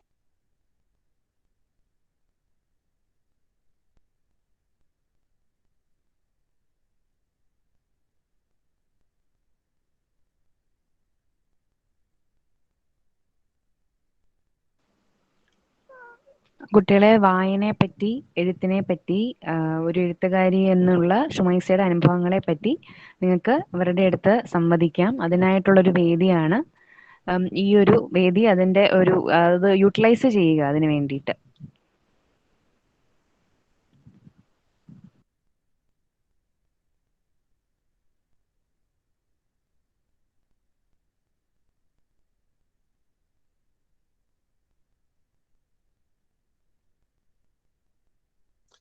എന്തായാലും ഞാനൊരു ചോദ്യം ചോദിക്കാം. എന്തായാലും ഷുമൈസയോടാണ് ഞാൻ ചോദിക്കുന്നത്. സാർ ചോദിച്ചോളൂ. അത് വേറെ ഒന്നല്ല, ഈ എഴുത്തിന്റെ ക്രാഫ്റ്റ് പഠിക്കുന്ന, അതായത് ഇപ്പൊ ഉദാഹരണത്തിനൊരു ഡിഗ്രി പഠിച്ചത് കൊണ്ട് അല്ലെങ്കിൽ ഇപ്പം BA അല്ലെങ്കിൽ MA അങ്ങനെ പഠിച്ചത് കൊണ്ട് വല്ല ക്രാഫ്റ്റിന് ഉപയോഗിക്കാൻ പറ്റിയിട്ടുണ്ടോ? അതായത് എഴുത്തിന്റെ രീതികൾ അവലംബിക്കാനോ അല്ലെങ്കിൽ ആ സ്വാധീനം ഉണ്ടായിട്ടുണ്ടോ? അതാണ് അറിയുന്നത്. ചെറുതായിട്ടൊക്കെ എന്നെ സ്വാധീനിച്ചിട്ടുണ്ട്. ചില എഴുത്തുകളൊക്കെ ചെറുതായിട്ട് നമ്മളെ ലിറ്ററേച്ചർ പഠിച്ചത് കൊണ്ടുള്ള ഗുണങ്ങൾ ഒരുപാട് എഴുത്തിനെ എന്നെ സഹായിച്ചിട്ടുണ്ട്. ഞാൻ അറിയാതെ തന്നെ അതെന്നെ സഹായിച്ചിട്ടുണ്ട്.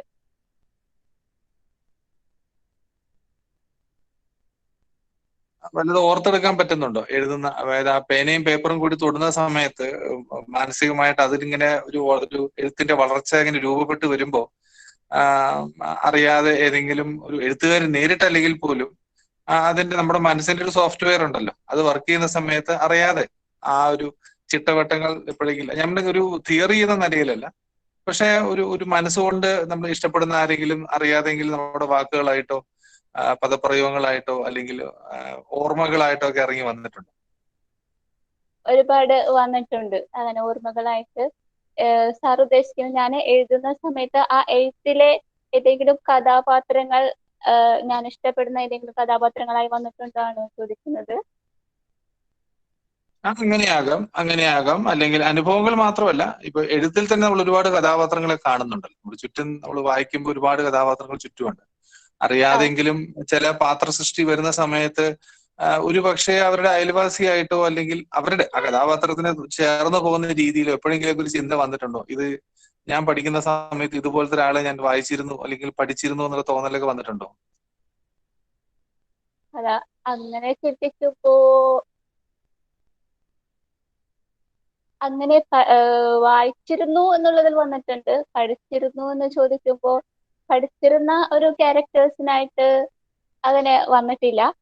എന്നാൽ കൂടി ചെറിയ എവിടെയൊക്കെയോ ചെറിയ ഘടകങ്ങൾ മമ്മൂട്ടിയിൽ തന്നെ വന്നിട്ടുണ്ട്. ഇപ്പോ നമ്മള് ആലിസ് ഇൻ വണ്ടർലാൻഡ്, അപ്പോ ആലീസ് ആ ഒരു സ്റ്റോറി വായിച്ചപ്പോൾ അതിലെ ആ കുട്ടി, ആ ആലീസ് എന്ന് പറയുന്ന ക്യാരക്ടർ, അപ്പോ അവിടെയുള്ള ആ ക്യാരക്ടറിൽ വരുന്ന ഒരു ആകാംക്ഷയും അതൊക്കെ കുറച്ച് ഞാൻ മമ്മൂട്ടിയിൽ ഇംപ്ലിമെന്റ് ചെയ്യാൻ ശ്രമിച്ചിട്ടുണ്ട്. അതല്ലാതെ പിന്നെ ഞാൻ എക്സ്പീരിയൻസ് ചെയ്ത ചില ശരിക്കും നമ്മുടെ ചുറ്റുപാടുമുള്ള ചില വ്യക്തിത്വങ്ങൾ കഥയിലെ കഥാപാത്രങ്ങളായിട്ടുണ്ട്. ചില മാറ്റങ്ങൾ വരുത്തിയിട്ട് അവരെ ഇതിലൊരു കഥാപാത്രമാക്കി മാറ്റിയിട്ടുണ്ട്. അല്ല, അത് വളരെ സത്യസന്ധമായ മറുപടിയാണെന്ന് എനിക്ക് തോന്നുന്നു. അത് ആർക്കും സംഭവിക്കുന്നതാണ്. നമ്മൾ എഴുതുമ്പോൾ എന്തായാലും ആദ്യകാലങ്ങളിൽ ആ ഒരു പ്രേരണ വളരെ കൃത്യമായിട്ട് അടയാളപ്പെടുത്താൻ സാധ്യതയുണ്ട് ചുറ്റുമുള്ള ലോകത്തെ കുറിച്ച്. അപ്പൊ അത് നന്നായി, അത് പറഞ്ഞത് വളരെ സത്യസന്ധമായിട്ട് എനിക്ക് തോന്നി. എന്തായാലും ആ ഒരു പ്രേരണ വളരെ പ്രധാനമാണ്. എനിക്ക് ഷുമൈസയുടെ ഒരു വാക്കുകൾ കേട്ടപ്പോ ആ ഒരു തോന്നൽ എനിക്കുണ്ട്. കാര്യം ആ സത്യസന്ധമായിട്ട് കാര്യങ്ങൾ പറയുന്നുണ്ട്. ആ എഴുത്ത് ഞാൻ ഇപ്പൊ ഒരുപക്ഷെ വായിച്ചാലേ എനിക്ക് കൂടുതൽ കാര്യങ്ങൾ പറയാൻ പറ്റുള്ളൂ. തീർച്ചയായിട്ടും അങ്ങേയറ്റം സന്തോഷമുണ്ട്. കാര്യം ഇങ്ങനത്തെ ഒരു വേദിയിൽ വെച്ച് കുറെ കാര്യങ്ങൾ ഇങ്ങനെ നമ്മുടെ വിദ്യാർത്ഥികൾക്ക് പറയുമ്പോൾ, കാര്യം ഇങ്ങനെ ഒരു വളക്കൂറുള്ള മണ്ണാണ് നമ്മുടെ സ്ഥലം, എഴുത്തിനും കൂടി വളക്കൂറുള്ള ഒരു മണ്ണാണ് ഈ പ്രദേശം എന്ന് കുട്ടികളെ ബോധ്യപ്പെടുത്തണമല്ലോ. അല്ലാതെ ഒരു കച്ചവടമോ അല്ലെങ്കിൽ മറ്റ് ദൈനംദിന ഒരു വ്യവഹാരങ്ങൾ കൂടാതെ നമുക്ക് സർഗാത്മക പ്രക്രിയയിൽ നമ്മൾ കൂടി ഭാഗമാക്കാവുന്ന ഒരുപാട് കാര്യങ്ങൾ നമുക്ക് ഈ കലാലയത്തിലും അനുഭവങ്ങൾക്കും ഉണ്ടാകാൻ പറ്റുന്ന ഒരു സ്ഥലമാണ്. അത്രയും പാരമ്പര്യമുള്ള വികാരങ്ങളുള്ള അല്ലെങ്കിൽ എന്താ പറയാ സൃഷ്ടിപരമായി ഒരുപാട് പ്രവർത്തനം നടത്താൻ പറ്റിയ സ്ഥലമാണ് ഈ അസ്മാബി കോളേജ് അല്ലെങ്കിൽ കൊടുങ്ങല്ലൂർ പ്രദേശം എന്ന് പറയുമ്പോൾ നമുക്ക് സന്തോഷമാണ് കേൾക്കും. നമ്മുടെ കുട്ടികൾക്ക് ഒരുപക്ഷെ അത് എത്രത്തോളം ഉൾക്കൊള്ളാൻ പറ്റുന്നറിയില്ല, പക്ഷെ കാര്യങ്ങൾ കൊണ്ട് അവർക്കും തോന്നണമല്ലോ. അതാണ് നമ്മൾ ഇങ്ങനത്തെ ഇതാണ്, അതുകൊണ്ടാണ് നിങ്ങളെയൊക്കെ വിളിപ്പിക്കുന്നത്. കാര്യം എന്ന് വെച്ചാല് അല്ലെങ്കിൽ ഒരു എസ്റ്റാബ്ലിഷ് എഴുത്തുകാരനെ കൊണ്ടുവന്നാൽ അദ്ദേഹത്തിന് ഒരുപാട് കാര്യങ്ങൾ പറയാൻ കാണും, പക്ഷെ അത് എത്രത്തോളം കുട്ടികളിലേക്ക് എത്തുമെന്ന് നമുക്ക് അറിഞ്ഞൂടാ. കാര്യം അത് വളരെ ഹൈ ആയത് ഈ പറഞ്ഞ ഐവറി ടവർ എന്നൊക്കെ പറഞ്ഞാൽ അങ്ങ് മുകളിൽ നിൽക്കുന്ന ആൾക്കാരാണ്. നിങ്ങളൊക്കെ തുടങ്ങിയിട്ടല്ലേ ഉള്ളൂ. അപ്പൊ നിങ്ങൾക്ക് ഒരു പക്ഷെ അവരെ കൂടുതൽ ഇറങ്ങി നിന്ന് കൈ കാണിക്കാൻ പറ്റും. കയറി വാ, ഇതുവഴി നമുക്ക് മുകളിലോട്ട് കയറാന്ന് പറയാൻ പറ്റുന്ന പ്രായമാണ് നിങ്ങളുടെ. അപ്പൊ വലിയ എഴുത്തുകാർക്ക് ഒരു പക്ഷെ അങ്ങനെ പറയാൻ പറ്റില്ല. അവര് ചന്ദ്രനെ പോലെ സൂര്യനെ പോലെ മുകളിൽ തിളങ്ങി നിൽക്കുക. നിങ്ങളൊക്കെ ആ ഏടി കൊണ്ട് ഇങ്ങനെ കയറിക്കൊണ്ടിരിക്കുകയല്ലേ. അപ്പൊ ആ കുട്ടികൾക്ക് യഥാർത്ഥ രീതിയിൽ ഒരു പാത വെട്ടി കൊടുക്കാൻ പറ്റുന്ന ആൾക്കാരാണ് നിങ്ങൾ. അപ്പൊ അതുകൊണ്ട് അത് തന്നെയാണ് മോനാമിസിനോട് എനിക്ക് ഈ പറഞ്ഞതിൽ പ്രത്യേകമായിട്ട് നന്ദി പറയേണ്ടത്. ഇങ്ങനെ ഒരാളെ കൊണ്ടുവരുമ്പോഴാണ് ശരിക്കും കുട്ടികൾ അറിയുന്നത് എഴുത്ത് എന്ന് പറയുന്നത് ഗൗരവമായിട്ട് എടുക്കാൻ പറ്റുന്നതാണ്. ഒരുപക്ഷെ ഒരു പ്രൊഫഷണൽ ആയിട്ട് കാണാൻ പറ്റുന്ന ഒരു കാര്യമാണ്, അല്ലെങ്കിൽ പ്രൊഫഷൻ ആയിട്ടും കാണുന്നതാണ്. ഇപ്പൊ കഴിഞ്ഞ ദിവസം എഴുത്തുകാരൻ സക്രിയ വന്നപ്പോഴും പറഞ്ഞു അതൊരു പ്രൊഫഷനാണ്, അല്ലാതെ ഒരു നേരം പോക്കല്ല, വളരെ ഗൗരവമായിട്ട് എടുക്കുന്ന ഒരു കാര്യമാണ് എന്ന് പറയാറുണ്ട്. ഏതായാലും സന്തോഷം. കുട്ടികൾക്ക് ചോദിക്കാം, അല്ലെങ്കിൽ ഈ പറഞ്ഞ പോലെ നമുക്ക് അടുത്ത ഓരോ പരിപാടിയിലേക്ക് കിടക്കാം. സന്തോഷം കേട്ടോ. നമ്മുടെ ഡിപ്പാർട്ട്മെന്റിന്റെ സന്തോഷവും എന്റെ സഹപ്രവർത്തകരുടെ സന്തോഷവും ഒക്കെ ഞാനിവിടെ രേഖപ്പെടുത്തുകയാണ്. നന്ദി. താങ്ക് യു സർ, നന്ദിയുണ്ട്. ഇതും ഇങ്ങനെയൊരു വേദിയും എനിക്ക് ഒരുപാട് പ്രചോദനമാണ്. തുടങ്ങിക്കൊണ്ടിരിക്കുന്ന അല്ലെങ്കിൽ എഴുത്തിലേക്ക് ചുവടുവെച്ച ഒരു എഴുത്തുകാരി, ഒരു തുടക്കക്കാരി എന്ന നിലയിൽ ഇതുപോലെ ഞാൻ പഠിച്ച കോളേജിൽ എനിക്ക് ഇങ്ങനെ ഒരു പ്ലാറ്റ്ഫോം കിട്ടുമ്പോൾ അത് വളരെയധികം സന്തോഷമുണ്ട്. പിന്നെ ഇത്തരമൊരു വേദിയിൽ അസ്മാബിയെ കുറിച്ച് എന്തെങ്കിലും പറഞ്ഞില്ലെങ്കിൽ അത് വലിയൊരു തെറ്റാണെന്ന് എനിക്ക് തോന്നുന്നു. അസ്മാബി എന്ന് പറയുന്നത് തന്നെ ഒരു സ്നേഹ നൊമ്പരമാണ്. അസ്മാബിയിൽ പഠിച്ച് അസ്മാബിയുടെ ഇടനാഴികളിലൂടെ നടന്ന് അതുപോലെ ആ കാറ്റാടിത്തണലേക്ക് ആ മുറ്റത്ത് കൂടെ അല്ലെങ്കിൽ അവിടുത്തെ ക്ലാസ് മുറികളിലും ലൈബ്രറികളിലും വരാന്തകളിലും ചെലവഴിച്ച നാളുകൾ പിന്നിട്ട് അവിടുന്ന് പടിയിറങ്ങുമ്പോൾ ആ അസ്മാബിയുടെ മുറ്റത്തേക്ക് തിരിച്ചെത്തുമ്പോൾ അസ്മാബിക്ക് നമ്മളോട് എന്തോ പറയാനുണ്ട്. തിരിച്ചെടുക്കാനാവാത്ത അല്ലെങ്കിൽ തിരിച്ചറിയാനാവാത്ത വിലപ്പെട്ട എന്തോ ഒരു നഷ്ടം. ശരിക്കും പറഞ്ഞാൽ അസ്മാബി എന്ന് പറയുന്നത് ഒരു നഷ്ട നൊമ്പരം തന്നെയാണ്. എന്നും മധുരിക്കുന്ന ഒരു നോവാണ് അസ്മാബി. അതുകൊണ്ട് അസ്മാബി എന്നിലൊരു സാഹിത്യകാരി വളരുന്നുണ്ടെങ്കിൽ അതിൽ അസ്മാബി വഹിച്ച പങ്ക് വളരെ വലുതാണ്. അസ്മാബിയും ഒരുപാട് എന്നെ പ്രചോദിപ്പിച്ചിട്ടുണ്ട്.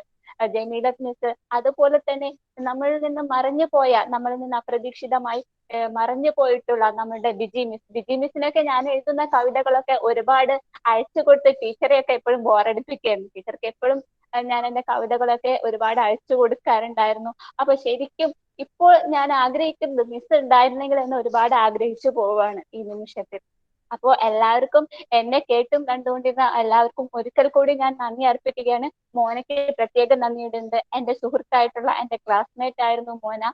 അതുപോലെ ഇപ്പോൾ അസിസ്റ്റന്റ് പ്രൊഫസറാണ് ഇംഗ്ലീഷ് ഡിപ്പാർട്ട്മെന്റിലെ ഓരോ ഫാക്കൽറ്റിയോടും അതിൽ എന്നെ പഠിപ്പിച്ച എന്റെ ജമീലത്ത് മിസ്, മറ്റു മിസ്സുമാരെ എല്ലാവരോടും തീർത്താൽ തീരാത്ത കടപ്പാടും നന്ദിയുമുണ്ട്. അതുപോലെ ഡിപ്പാർട്ട്മെന്റ് ഹെഡ് മുരളി കൃഷ്ണൻ സാറിനോടും എന്റെ സ്നേഹം നിറഞ്ഞ നന്ദി അർപ്പിക്കുന്നു. Thank you. Thank you Shumaisa. ഞാൻ നേരത്തെ സൂചിപ്പിച്ച പോലെ എഴുത്തിൽ വലിയ ഉയരങ്ങൾ കീഴടക്കാൻ ഷുമൈസയ്ക്ക് കഴിയട്ടെ. Thank you miss. Okay, so next we are moving to the book introduction segment by faculty members and students. This session will be chaired by Jamil Miss, and let me invite our beloved HOD Dr. Murali Krishnan sir for his presentation. Sir, okay. So we have listened to sir. 1 minute, please. Murali Krishnan sir.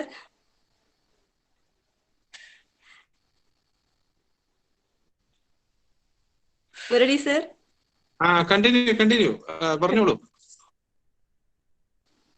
Okay, ഷുമൈസയുടെ അമ്മൂട്ടിക്കും എല്ലാ ആശംസകളും നേരുന്നു. Okay, I want to tell something about Biju sir's book. And we have listened to the book introduction by Dr. Biju sir. which actually prompted us to read the book.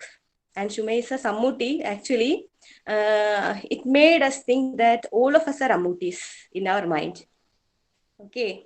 So I want to tell something, because now on Saturday I was not involved with the program because I was having a toothache and all. So I wanted to tell something about the reading also, because I am a good reader.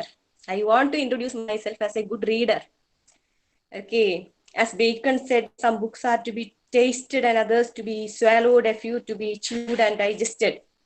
Okay, let me invite Dr. Murali Krishnan sir to share with us some his experiences when he chewed and digested some of the books. I don't know which book he is going to introduce, and I don't know.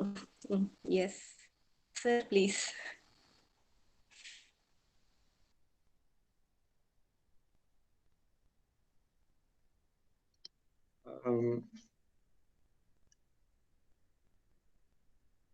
എല്ലാവർക്കും നമസ്കാരം.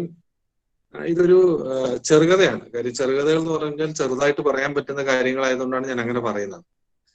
ഇതില് ഒരു novel ഈ ഒരു ചെറിയ സമയം കൊണ്ട് അവതരിപ്പിക്കാൻ ബുദ്ധിമുട്ടായതുകൊണ്ടാണ് ഞാൻ അത് എടുക്കുന്നത്. ഇത് പക്ഷെ എല്ലാവരും അറിയുന്ന ഒരു കഥയാണ്. 2003-2004 കാലങ്ങളിൽ മലയാളക്കരയിൽ ആകെ ആൾക്കാരെ ചിന്തിപ്പിച്ച ഒരു കഥയാണ്. അത് എഴുതിയത് ഒരു 24 വയസ്സുള്ള ഒരു പെൺകുട്ടിയാണ്. പേര് ഇന്ദു മേനോനാണ്. ഒരുപക്ഷെ ഇപ്പൊ തന്നെ ചിലർക്ക് ആ ടൈറ്റിൽ മനസ്സിൽ വന്നു കാണും. ഇതിന്റെ പേര് ഒരു ലെസ്ബിയൻ പശു എന്നാണ്. പക്ഷെ നിങ്ങളിൽ പലരും ഇത് വായിച്ചിട്ടുണ്ടാവും. വായിച്ചിട്ടില്ലെങ്കിൽ അത് തീർച്ചയായിട്ടും വായിക്കേണ്ട ഒരു ബുക്കാണ്. ബുക്കല്ല, ചെറുകഥയാണ്. അങ്ങനെ ബുക്ക് തന്നെയുണ്ട്, പക്ഷെ അതൊരു പല കഥകളും കൂടി ചേർത്തിട്ട് ഒരുമിച്ചിറങ്ങിയ ഒരു സംഭവം. അപ്പൊ ആ ഒരു എന്താ പറയാ, കഥകളുടെ ഒരു കൂട്ടത്തിൽ ഏറ്റവും ആൾക്കാരെ ഇരുത്തി ചിന്തിപ്പിക്കുകയും ഞെട്ടിക്കുകയും ചെയ്ത ഒരു സംഭവമാണ് ഈ ഒരു ലെസ്ബിയൻ പശു എന്ന് പറയും. അപ്പൊ ഇതില് വായിച്ചവർക്ക് ഞാൻ കഥ പറയണ്ട, എന്നാലും കുറച്ചെങ്കിലും നമ്മൾ പറയേണ്ടി വരും. കാര്യം നമ്മുടെ കുട്ടികള് ഒരു പരമ്പരാഗത രീതിയിലുള്ള എഴുത്തുകൾ മാത്രം കണ്ട പോരല്ലോ എന്ന് വിചാരിച്ചിട്ടാണ് ഞാനിത് പറയുന്നത്. ബുക്കാണെങ്കിൽ നമുക്ക് ഒരു പക്ഷേ ആദ്യം തൊട്ട് അവസാനം വരെയുള്ള കാര്യങ്ങൾ മുഴുവൻ പറയുമ്പോൾ ഒത്തിരി കഥകളും കഥാപാത്രങ്ങളും കയറി ഇറങ്ങി പോകുമ്പോൾ നമുക്ക് ബുദ്ധിമുട്ട് വരും. ഇത് വളരെ ചെറുതാണ്. വളരെ ചെറുതെന്ന് വെച്ചാൽ ഇത് ആകെ 8 പേജ് 10 പേജ് വരുള്ളൂ. ഇങ്ങനത്തെ വേദികൾ നമുക്ക് പലപ്പോഴും അങ്ങനെ ഒരു പരിമിതിയുണ്ട്. വലിയൊരു നീണ്ടൊരു അവതരണത്തിന് സ്കോപ്പില്ല. അപ്പോൾ ഞാൻ മറ്റൊന്നും പറയുന്നില്ല. ഈ കഥ ഒരു പെൺകുട്ടിയെ കുറിച്ചാണ്. അതിന്റെ പേര് മെഹറുന്നീസ എന്നാണ്. മെഹറുന്നീസ ചെറുപ്പക്കാരിയാണ്. ഈ കഥ നടക്കുമ്പോൾ 10-20 അല്ലെങ്കിൽ 26 വയസ്സ് താഴെയൊക്കെ ഉള്ളൂ. അല്ലെങ്കിൽ 16 വയസ്സ് തുടങ്ങുന്നു. പക്ഷെ ഒരു 20-22 വയസ്സ് വരെ വേണമെങ്കിൽ പറയാം, അല്ലെങ്കിൽ 20 വയസ്സ് മാക്സിമം. ഇതിന്റെ അപ്പുറത്തേക്കില്ല. കാര്യം ഈ പെൺകുട്ടിയുടെ പ്രശ്നം എന്ന് പറയുന്നത്, പെൺകുട്ടി ഒരു യാഥാസ്ഥിക ഒരു റാവുത്തർ കുടുംബത്തിലുള്ളതാണ്. മുസ്ലിംസിൽ റാവുത്തർ വിഭാഗത്തിൽപ്പെടുന്നതാണ്. അത് ഈ പെൺകുട്ടിയുടെ അച്ഛൻ ഒരു മെഹമ്മൂദ് ഖാൻ എന്നാണ് പേര് കൊടുത്തിരിക്കുന്നത്. അമ്മയുടെ പേര് നിഹാദ് ബീഗം. ഒരു സിസ്റ്റർ ഉണ്ട്, ഒരു എൽഡർ സിസ്റ്റർ, ഒരു മൂത്ത ജ്യേഷ്ഠത. അവര് ഈദ് കമൽ എന്നാണ് അവരെ വിളിക്കുന്നത്. പിന്നെ ഈദ് കമല് കല്യാണം കഴിച്ചിട്ടുണ്ടോ? അവര് ഈ കഥ തുടങ്ങുമ്പോൾ തന്നെ ഒരു റഫ്ത ജുനീഷ് എന്ന് പറയുന്ന ഒരാളെ കല്യാണം കഴിച്ചു കഴിഞ്ഞിട്ടുണ്ട്. അവർക്ക് ഈ പറയുന്ന പോലെ മക്കളില്ല. അപ്പൊ ഈ പറയുന്ന ഒരു പ്രശ്നം എന്ന് വെച്ചാല്, ഈ കഥ തുടങ്ങുന്ന സമയത്ത് 16 വയസ്സിൽ തുടങ്ങിയ ഒരു പ്രണയമായിട്ട് ബന്ധപ്പെട്ടാണ് തുടങ്ങുന്നത് ഈ കഥ. അപ്പൊ ഈ പെൺകുട്ടി കഥ തുടങ്ങുന്ന സമയത്ത് കുളിമുറിയിലാണ്. അപ്പൊ അതിലിങ്ങനെ നിഴൽ വീഴുന്നതിനെ കുറിച്ചൊക്കെ പറയുന്നത്. അപ്പൊ നമ്മൾ ആലോചിക്കണം, നമ്മുടെ പരമ്പരാ രീതിയിലുള്ള ഒരു വിവരണമൊന്നല്ല കാണുന്നത്. നമ്മൾ അനുഭവിച്ച ഒരു രീതി തന്നെയാണ്. കാര്യം ഈ മേൽക്കൂരയിൽ നിന്നും വെള്ളി വെളിച്ചം പോലെ ആ സൂര്യന്റെ വെളിച്ചം കുളിമുറിയിലേക്ക് വീഴുന്ന രീതിയെ കുറിച്ച് വളരെ ഭംഗിയായിട്ട് ഈ കഥാകാരി ഇന്ദു മേനോൻ പറയുന്നുണ്ട്. ഇതിനിടയിൽ പെട്ടെന്ന് എല്ലാവരെയും ഞെട്ടിച്ചുകൊണ്ട്, നമ്മളെയൊക്കെ ഞെട്ടിച്ചുകൊണ്ട് പെട്ടെന്ന് ഈ കഥയ്ക്ക് തന്നെ ചെറിയ ചെറിയ സബ് ഡിവിഷൻസ് എന്ന് വിളിക്കാവുന്ന ഭാഗങ്ങളുണ്ട്. പെട്ടെന്ന് 2 കണ്ണുകളാണ് വരുന്നത്. അതൊരു പശു എന്നാണ് പറയപ്പെടുന്നത്. ഈ പശുവിന്റെ ഇട്ടിരിക്കുന്ന പേരാണ് ലെസ്ബിയൻ പശു എന്നുള്ളത്. അപ്പൊ എത്തി നോക്കുന്നത് ഒരു പശുവായിട്ടാണ് കാണിക്കുന്നത്, ലെസ്ബിയൻ പശു. പിന്നെ നേരെ പോകുന്നത് ഒരു ഫ്ലാഷ് ബാക്ക് പോലെയാണ്. ഫ്ലാഷ് ബാക്ക് പോലെ എന്ന് പറയുന്നത് ഇവരുടെ മുൻകാലത്തെ കുറിച്ച്, ഇവരുടെ അച്ഛൻ, അമ്മ അല്ലെങ്കിൽ പാപ്പ, ഉമ്മ, ഇവരെ കുറിച്ചൊക്കെ പറയുന്നു. ഈ സഹോദരിയെ കുറിച്ചും പറയുന്നുണ്ട്. സഹോദരി അവരുടെ ഭർത്താവും പിരിഞ്ഞിട്ടില്ല. ഈ പിരിഞ്ഞിട്ടില്ല എന്ന് പറയുന്നത് വളരെ ഭംഗിയാണ്. അതാണ് പറയുന്നത്, ഭാഷയിൽ വരുന്ന മാറ്റങ്ങൾ നമ്മൾ ശ്രദ്ധിക്കേണ്ടതാണ്. ഭാഷയിൽ ആ ഒരു എക്സ്പ്രഷൻ നമുക്ക് പെട്ടെന്ന് ഓർമ്മ വരും. കാര്യം ഈ ഒരു മരുമക്കത്തായമാണ് അവരുടെ സമ്പ്രദായം. അവിടെ ഈ റഫ്താജുന്നീഷും അതുപോലെ ഈ ഈദ് എന്ന് പറയുന്നത് രണ്ടുപേരുടെയും അവരെന്തുകൊണ്ടാണ് പിരിയാത്തത്? കാര്യം മക്കളില്ലെങ്കിലും പിരിയേണ്ടതാണല്ലോ എന്നൊക്കെ ചോദിക്കുമ്പോൾ അവർ പറയുന്ന ഒരു ഡയലോഗ് ഉണ്ട്. അല്ല, എഴുത്തുകാരി പറഞ്ഞിരുന്നു, നാട്ടുകാർ പറഞ്ഞിരുന്നെങ്കിലും പനിയും പനിച്ചൂടും പോലെ വേർപെടുത്താനാവാത്ത സ്നേഹമായിരുന്നു അവരുടെ. പനിയും പനിച്ചൂടും ഏതാണ് നമ്മുടെ TS എലിയട്ടിന്റെ രീതി പോലെയാണ്.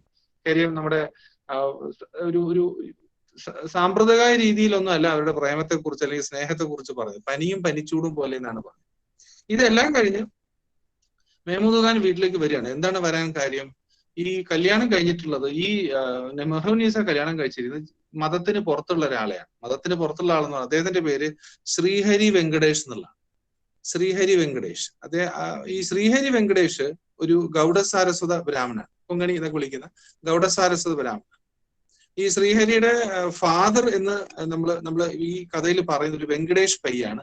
അദ്ദേഹം ഒരു ക്ലോക്ക് റിപ്പയർ ചെയ്യൽ, വാച്ച് റിപ്പയർ ഒക്കെ ചെയ്യുന്ന ഒരാളാണ്. അതിനെക്കുറിച്ച് ചെറിയൊരു പരാമർശം മാത്രമേ ഉള്ളൂ, കൂടുതലൊന്നും പറയില്ല, ഒരു 1-2 ഭാഗത്ത് മാത്രം.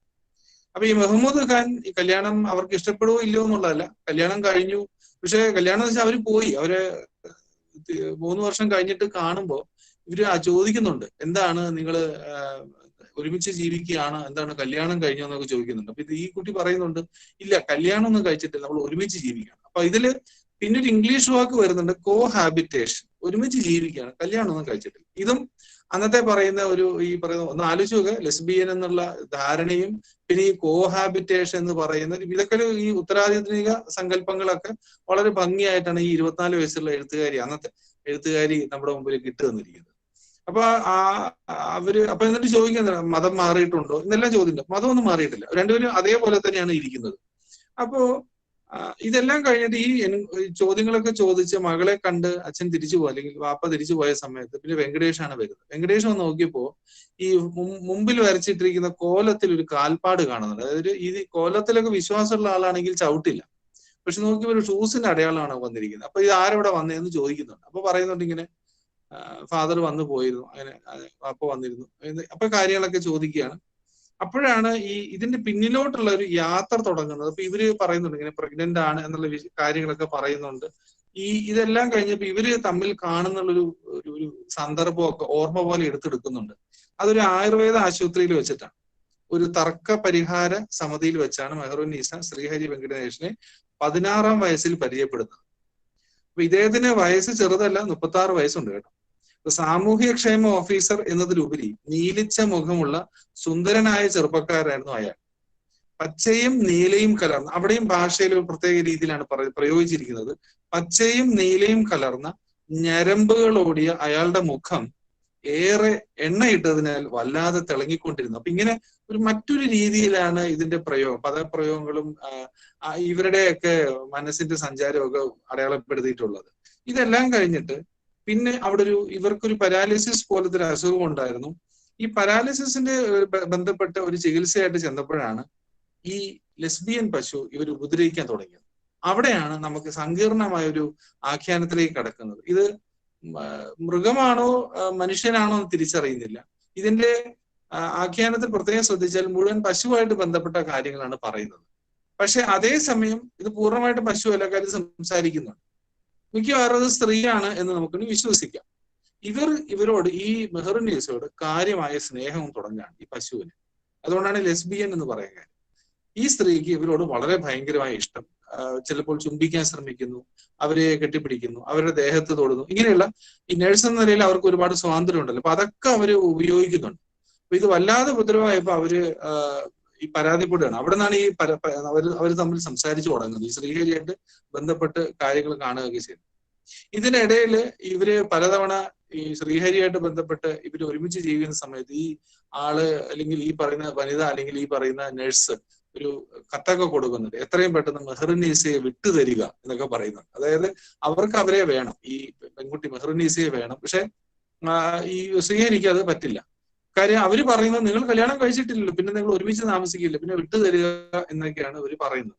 അപ്പോ ഈ തിരിച്ചു വന്നിട്ട് വീണ്ടും സകുടുംബം എല്ലാവരും വരികയാണ്. ഈ നമ്മുടെ മുഹമ്മദ് ഖാൻ, നിഹാദ് ബീഗം, ഈദ് അല്ലെങ്കിൽ അവരുടെ ഹസ്ബൻഡ്, ഇവരെല്ലാം തിരിച്ചു വരുമ്പോൾ ഇവരുടെ വീട്ടിൽ വന്നിട്ട് ചോദിക്കുന്നുണ്ട്. അപ്പൊ പറഞ്ഞു ഇങ്ങനെ പോയാൽ പറ്റില്ല, നിങ്ങൾ കല്യാണം കഴിക്കണം. അപ്പൊ ഈ മെഹറുനീസ പറയുന്നുണ്ട്, എനിക്കിപ്പോ വീണ്ടും ആ സ്ത്രീയെ കൊണ്ട് ഉപദ്രവമൊക്കെ തുടങ്ങിയിട്ടുണ്ടെന്ന് പറയുമ്പോൾ, എന്നാൽ നമുക്ക് അതിനൊരു പരിഹാരമൊക്കെ വേണ്ട, ഇങ്ങനെ പോയാൽ പറ്റും, നിങ്ങൾ കല്യാണം കഴിക്കണം എന്ന് പറയും. അപ്പൊ ഇതെന്തായാലും നമുക്കൊരു ബുദ്ധിമുട്ട് ഉണ്ടാക്കാം. അപ്പൊ ഈ മദർ, അതായത് നിഹാദ് ബീഗം പറയുന്നത് ഒരു പക്ഷേ ഇതൊരു ഒടിയനെ പോലെ ആയിരിക്കാം. ഞാനിപ്പോ നിങ്ങളുടെ ഒടിയൻ എന്താണെന്ന് പരിചയപ്പെടുത്തേണ്ട കാര്യമില്ല. അപ്പൊ എന്തായാലും അത് പല രൂപങ്ങളായിട്ട് മാറും, പ്രത്യേകിച്ച് ഒരു പശു രൂപത്തിലേക്ക് ആയിരിക്കാം. അതുകൊണ്ട് വളരെ സൂക്ഷിക്കണം, നിങ്ങളെ ശാരീരികമായിട്ട് ഉപദ്രവിക്കാൻ സാധ്യതയുണ്ടെന്നൊക്കെ പറയുന്നുണ്ട്. അപ്പൊ ഇടയ്ക്കിടയ്ക്ക് അവർ ഈ പശുവിന്റെ കുളമ്പടി വെച്ച എന്നൊക്കെ പറയുന്നു, അതൊക്കെ കേൾക്കുകയൊക്കെ ചെയ്യുന്നുണ്ട്. ചിലപ്പോൾ അവര് നിങ്ങളുടെ ഗർഭം അലസിക്കാൻ പോലും ശ്രമിക്കും എന്നെല്ലാം പറയുന്നുണ്ട്. ഇത് കൂടാതെ വഴിയിൽ വെച്ച് ഈ സ്ത്രീ ഇവരെ തടയുന്നുണ്ട്, ഇയാളെ തടയുന്നുണ്ട്. ഇത് പറയുന്നുണ്ട്, എനിക്ക് മെഹറുനീസയെ വിട്ടുതരണം, നിങ്ങൾ അവളെ ഉപേക്ഷിക്കുക, കരാറില്ലാത്ത ബന്ധമായതുകൊണ്ട് വേർപിരിയൽ എളുപ്പമായിരിക്കും, അവൾ നിന്റെ ഭാര്യ പോലും അല്ലല്ലോ എന്നൊക്കെ പറഞ്ഞ് അവരെ അങ്ങ് ഇയാളെ ഭീഷണിപ്പെടുത്തുകയൊക്കെ ചെയ്യുന്നുണ്ട്. പക്ഷെ എന്നിട്ട് ഇയാളെ ആക്രമിച്ചു, ഇയാൾക്ക് പരിക്കേൽക്കുകയൊക്കെ ചെയ്യുന്നുണ്ട്. ഇത് മുന്നോട്ട് പോകാൻ പറ്റില്ല എന്ന് പറഞ്ഞിട്ട് അവസാനം ഇവർ രണ്ടുപേരും കല്യാണം കഴിക്കും. അതായത് ശ്രീഹരി മെഹറുനീസയും കല്യാണം കഴിക്കുന്നു എന്ന് മാത്രമല്ല, എല്ലാ ആചാരപ്രകാരവും കഴിക്കും. അതായത് ഹിന്ദു മത ആചാരപ്രകാരവും കല്യാണം കഴിക്കും, ഇസ്ലാം മത പ്രകാരവും കല്യാണം കഴിക്കും. ഇത് കൂടാതെ ഒരു രജിസ്ട്രേഷൻ നടത്തും. ഇത് കഴിയുന്നതോടുകൂടി, അപ്പൊ ഇതിന്റെ ഒരു ആഖ്യാനം ശ്രദ്ധിച്ചാൽ മനസ്സിലാവും, ഇത് കഴിയുന്നതോടുകൂടി അവിടെ കലാപമാണ്. കലാപമാന്ന് പറയുമ്പോഴേക്കും ഒരു സ്റ്റേറ്റ് കലാപം. നമ്മുടെ ലോക്ക്ഡൌൺ എന്ന് പറയുന്ന പോലെ ആൾക്കാരെ പുറത്തിറങ്ങരുത്, വെടിവെപ്പാണ്. ഈ വെടിവെപ്പിലും ബഹളത്തിലും ഒരുപാട് പശുക്കൾ മരിക്കുന്നു എന്നാണ് പറയുന്നത്. അവിടെ ശ്രദ്ധിക്കുക, അതിന്റെ ഒരു രാഷ്ട്രീയ പശ്ചാത്തലവും കൂടി നമ്മൾ നോക്കണം. വെറുതെ എല്ലാ പശു എന്ന വാക്ക് ഉപയോഗിച്ചിരിക്കുന്നത്. ഒരുപാട് പശുക്കൾ മരിക്കുന്നു. ഇതിനിടയിൽ, ഈ കലാപത്തിന്റെ ഇടയിൽ കഴിഞ്ഞ ശേഷം ഇവര് ഒരു തിരിച്ചു വരുന്നൊരു വഴിയുണ്ട്.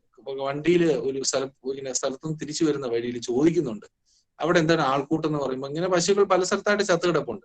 ഇതില് ഒരു സ്ഥലത്തൊരു ആൾക്കൂട്ടത്തിൽ വണ്ടി നിർത്തി നോക്കിയപ്പോൾ മരിച്ചു കിടക്കുന്നത് അല്ലെങ്കിൽ ചത്തു കിടക്കുന്നത് ഈ പറഞ്ഞ ഭീഷണിപ്പെടുത്തിയ നഴ്സ് സ്ത്രീ ആരാണെന്ന് അറിയില്ല, ആ കഥാപാത്രം അവിടെ മരിച്ചു കിടപ്പുണ്ട്.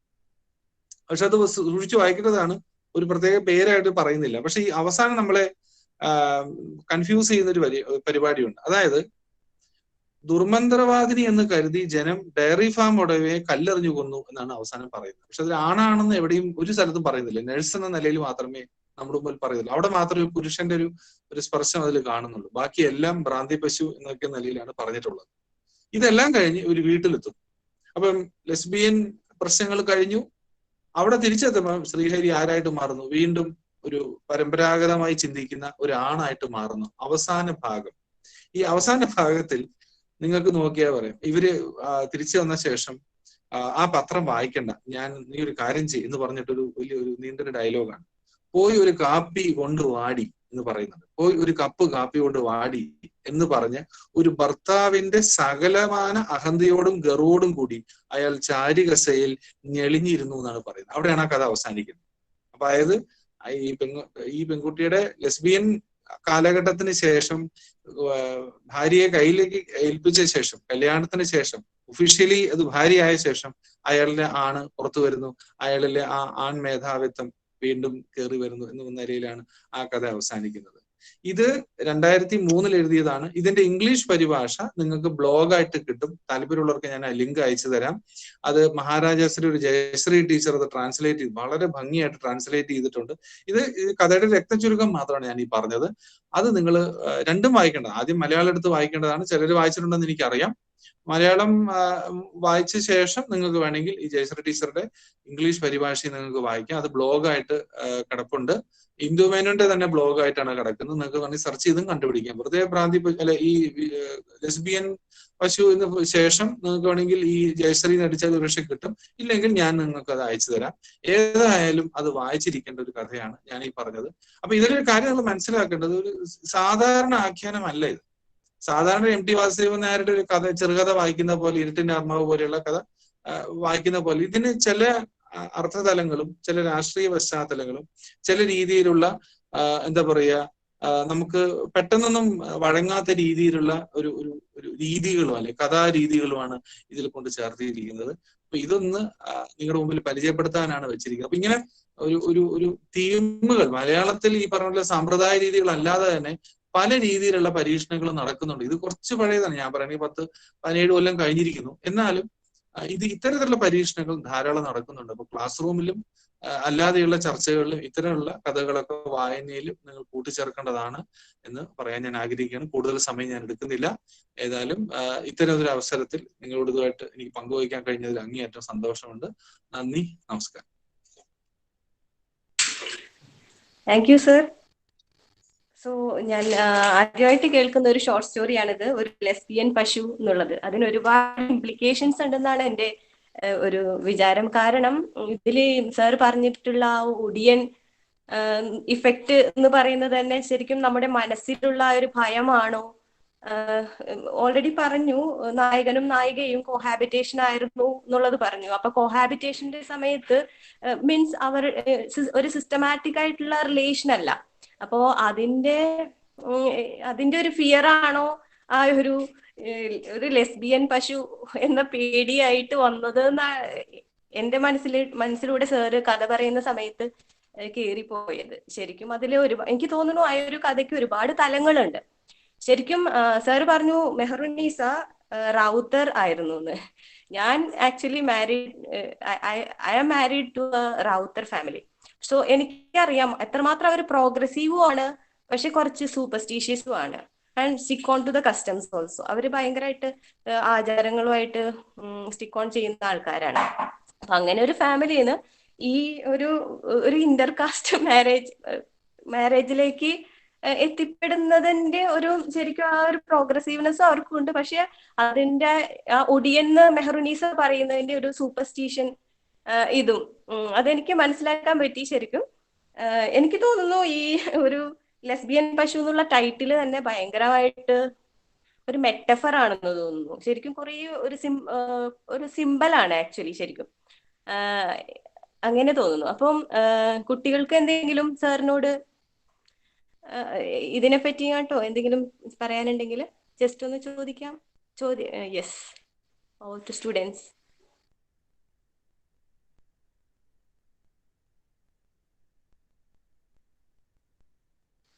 ടീച്ചേഴ്സിനും ആർക്കെങ്കിലും എന്തെങ്കിലും ചോദിക്കാനുണ്ടോ? അങ്ങനെ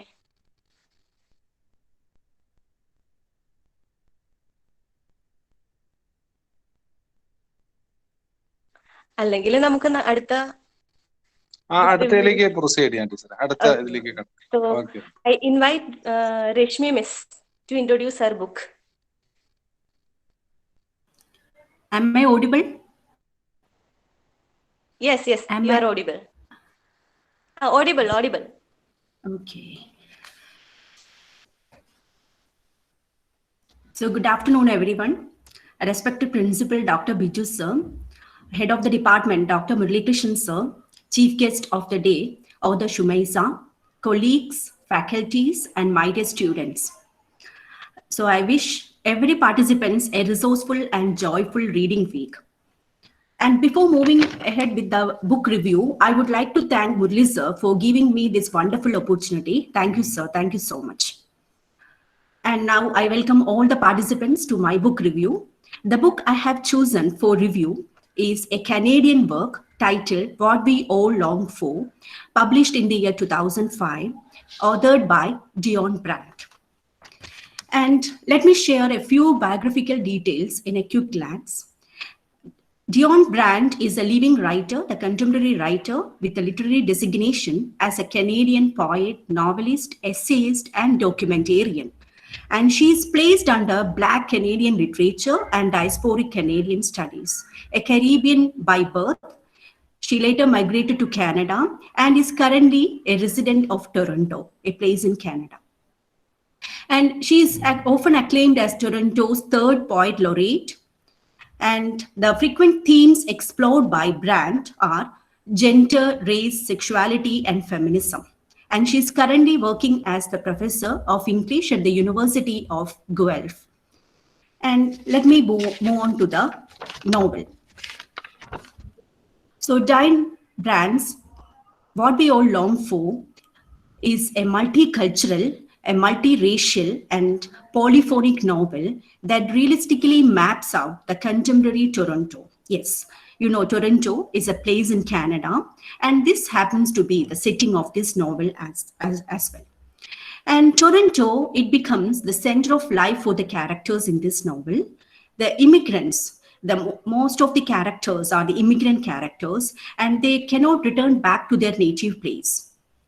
So this is the core theme of this novel. You can even place this novel as an immigrant novel. And further, all the places, apart from Toronto, the author makes a reference to the different places like Richmond Hill, then Kensington Market. So all these locations are realistic settings, and this adds to the realistic portrayal of this novel. It's not an imaginary reflection of a Canadian writer, a Black Canadian writer. All these experiences are taken from the real life. So the author, what I want to share with you is that the author herself is a African Canadian writer, and she herself migrates to Toronto, and she is here with a wonderful book, What We All Long For, where she begins to narrate her own life experiences by creating some of the imaginary characters. Yes, Toronto is inhabited by multiracial and multicultural population, and Brand's novel portrays the complex relationship between the city and people, the history of whites, Anglo-social dominance, and the effects of globalization. And this place has Italian neighborhoods, Vietnamese, Chinese, Ukrainian, Korean, and what else? The characters portrayed in this novel are the children of migratory parents. Their identity oscillates between two important aspects. One is belonging and the other is non-belonging. Let me introduce the main characters of this work. Thuyen, a Vietnamese character, an Asian woman. Then Carla, a Black Italian. Father was Jamaican and mother Italian. Then Jackie, a Nova Scotian, a West Indian. Then Oku, a Jamaican by birth. So these four characters happen to be the central characters in this novel. And let me move on to the title. Why Dion Brand has named the novel What We All Long For. Yes, as human beings, we all develop deep longings, deep passions, deep desires, dreams for something else which we cannot attain in our life. Yes, so here are some characters who long not for the materialistic gains, not for intellectual pursuits, because they are more concerned with the lack of something. And what is this lack? Yes, so they are all immigrants. Their parents have moved from different lands, and now they are all settled in Canada. And the important question that I want to raise here, more importantly raised by the author herself, is whether these immigrants are happy in this place. Yes, so it is the longing and reflection of eagerness. The people are eager for being accommodated as a Canadian citizen. They even long for the strangers who they never bother about whether the immigrants belong to one particular place or whether the immigrants are from one particular place. Yes, they long for strangers. All the immigrants, whoever the foreigners may be, they are collectively portrayed as one group, that is immigrants. So all these four characters, they are close companions as well. They work together to make Canada free from the hegemonic cultural values. And in a way, they establish a very realistic platform so that they could accommodate not only the immigrants, but also even the Canadian native citizens. So the characters, they struggle with these diasporic concepts of home and constantly negotiate belonging with their family, community, ethnicity, and nation.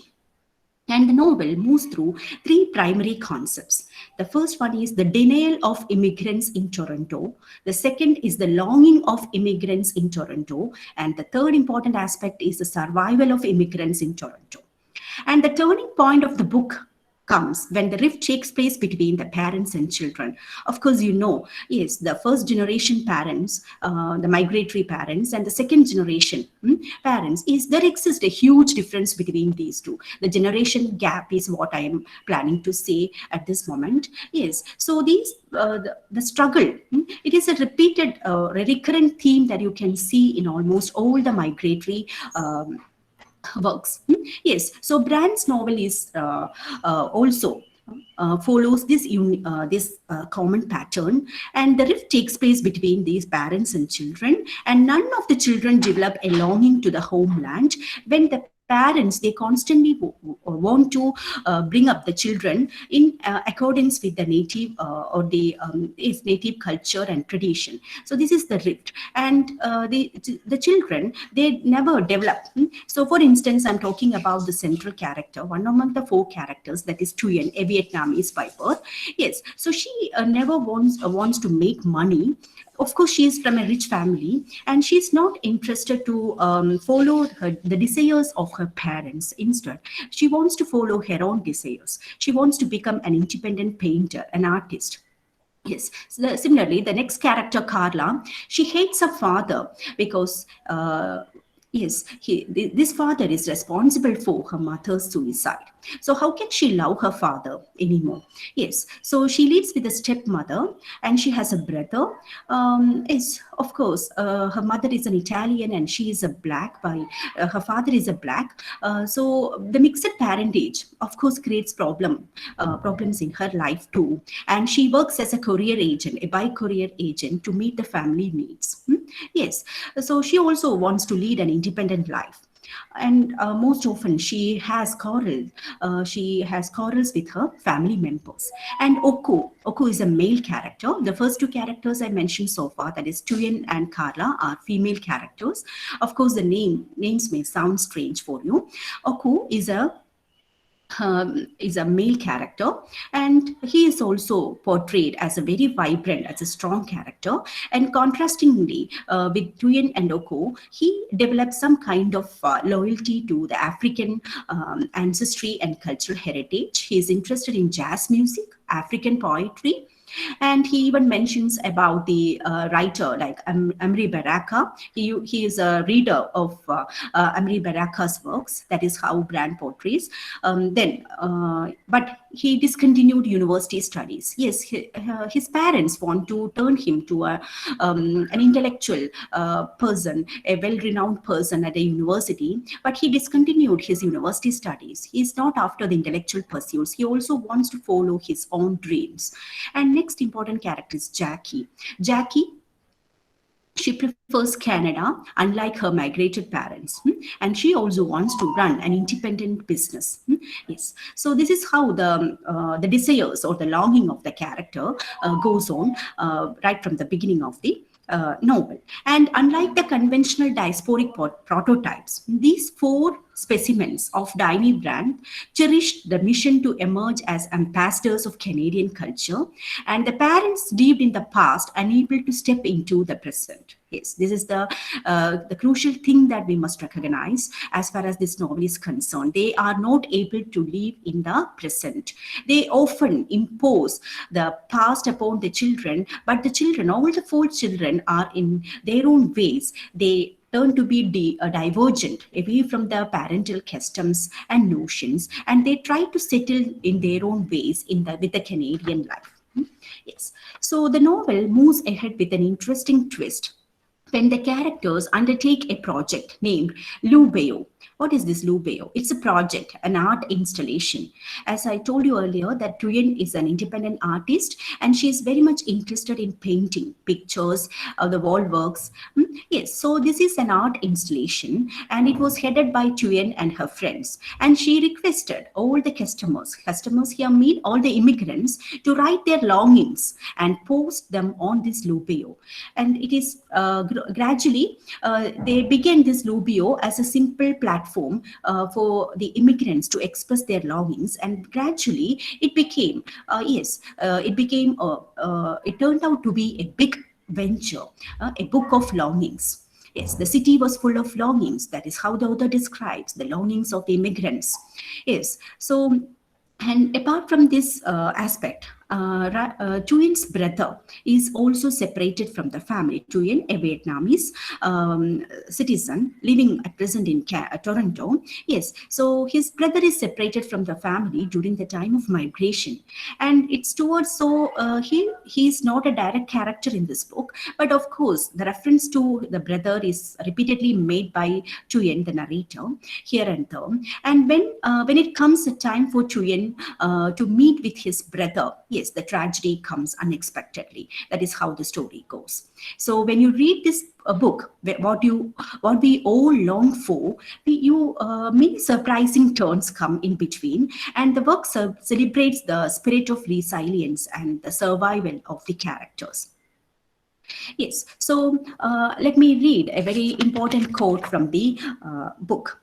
I quote, "Why long for anything? Longing is suffering. We have to stop desire nothing." Yes. So this is how Thuyen felt in the beginning. Longing is suffering. We have to stop desire. We should never desire anything. But later, when she became the head representative of this project, she comes up with a very interesting quote. Let me quote the words of author. "This is what always filled Thuyen with hope. This is what she thought her art was about, the representation of longings that summed up into a kind of language." So this is what the reflection of Brand's novel, the progress of the novel summed up in these two quotations appropriately and very effectively by the author Brand. Yes, so let me conclude my book review by asking two questions to the participants. Are these four characters happy in their own ways, or are they pretending to be happy? Yes. So my next question is, are these characters the representatives of contemporary diaspora through their representation of a new identity and new difference? Are they able to carve out a new identity? Are they able to establish themselves as unique characters among the realm of diasporic literature? So I recommend all the participants to go through this book. This book is a very interesting book with a lot of with a lot of reflections about the immigrant history, then the immigrant experiences. So you can such immigrant experiences are being repeatedly portrayed by many immigrant writers, but this book is unique. What I felt about this book is that, yes, this book becomes very unique with its a unique way of representing these four characters and their longings, and how they put a very constant struggle to establish their longings. So that's all about my book review. Thank you. Thank you, Mrs. Rashmi. What we all long for. When I heard the title, I thought that it will be actually it is a realistic work, and it has a lot of psychological overtones, I think. I don't know, I am not familiar with the book. I think it has a lot of psychological overtones. Yes, of course it has. And, yeah, you asked two questions. Are the characters happy? Yes. That is actually a universal question. Are we all happy? We are not at all happy. Actually, we are all living in the midst of phobias, I think. We have a lot of phobias. And we have a lot of... Yes, that is what I meant also, because so what we exhibit ourselves may not be the same as our inner mind always seeks. Yes, we all often wear a mask outside, and and as far as the characters in this novel are concerned, they are trying their level best to be in the happy state. They are not only making themselves happy, but they are also creating a platform for the others to make happy. They are actually taking the responsibilities of the plights of other immigrants. And in this way, they are representing, as I said, they are the ambassadors. They are not pretending merely. They are the ambassadors of the immigrants, and they want the other immigrants to become happy. That is what I meant. Okay, and there is a quote, longing is suffering. It does Yes. have some, yes, it says about Buddhist philosophy also. Desire is the cause of suffering.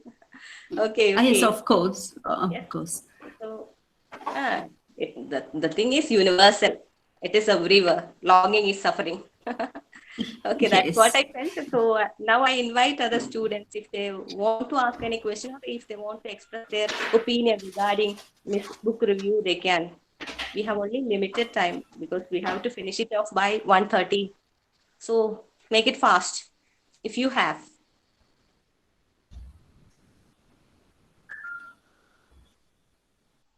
If you don't have, we will just move on to the next. Just ask any questions, please. If you have. That was only a realistic novel, no? So you will have a lot of questions, I think. Hello, Uh, hello, Miss, Rashmi Miss. Yes, sir. Thank you for like introducing a nice book there. And when I went through the story, the outline that you have suggested, I really like the way that you refer to a particular, kind of paintings that are going on. And one thing that I suddenly got reminded of was the Binale of our own Kochi, for example. And then, because that is also an expression of an alternative art. And interestingly, even in some of the colleges, they do give space for students to like to express their longings, what they miss in their life, so that they are given some space to draw. Maybe in a nearby college that I live, they have provided even a complete wall for students to paint. It is not done professionally; it is done by the students. They too have a longing. Students too have a longing. So I think that way I got immediately stuck with your point. It's a nice story there. It's a nice plot. Thank you for bringing that to our notice. Good. Okay. Thank you, sir. other faculties and students, if you have anything to ask, you can.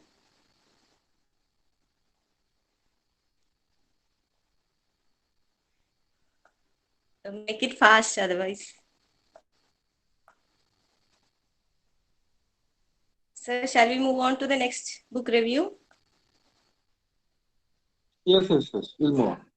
Okay, now I invite Dr. Amida P. Mani to introduce, to give her book review.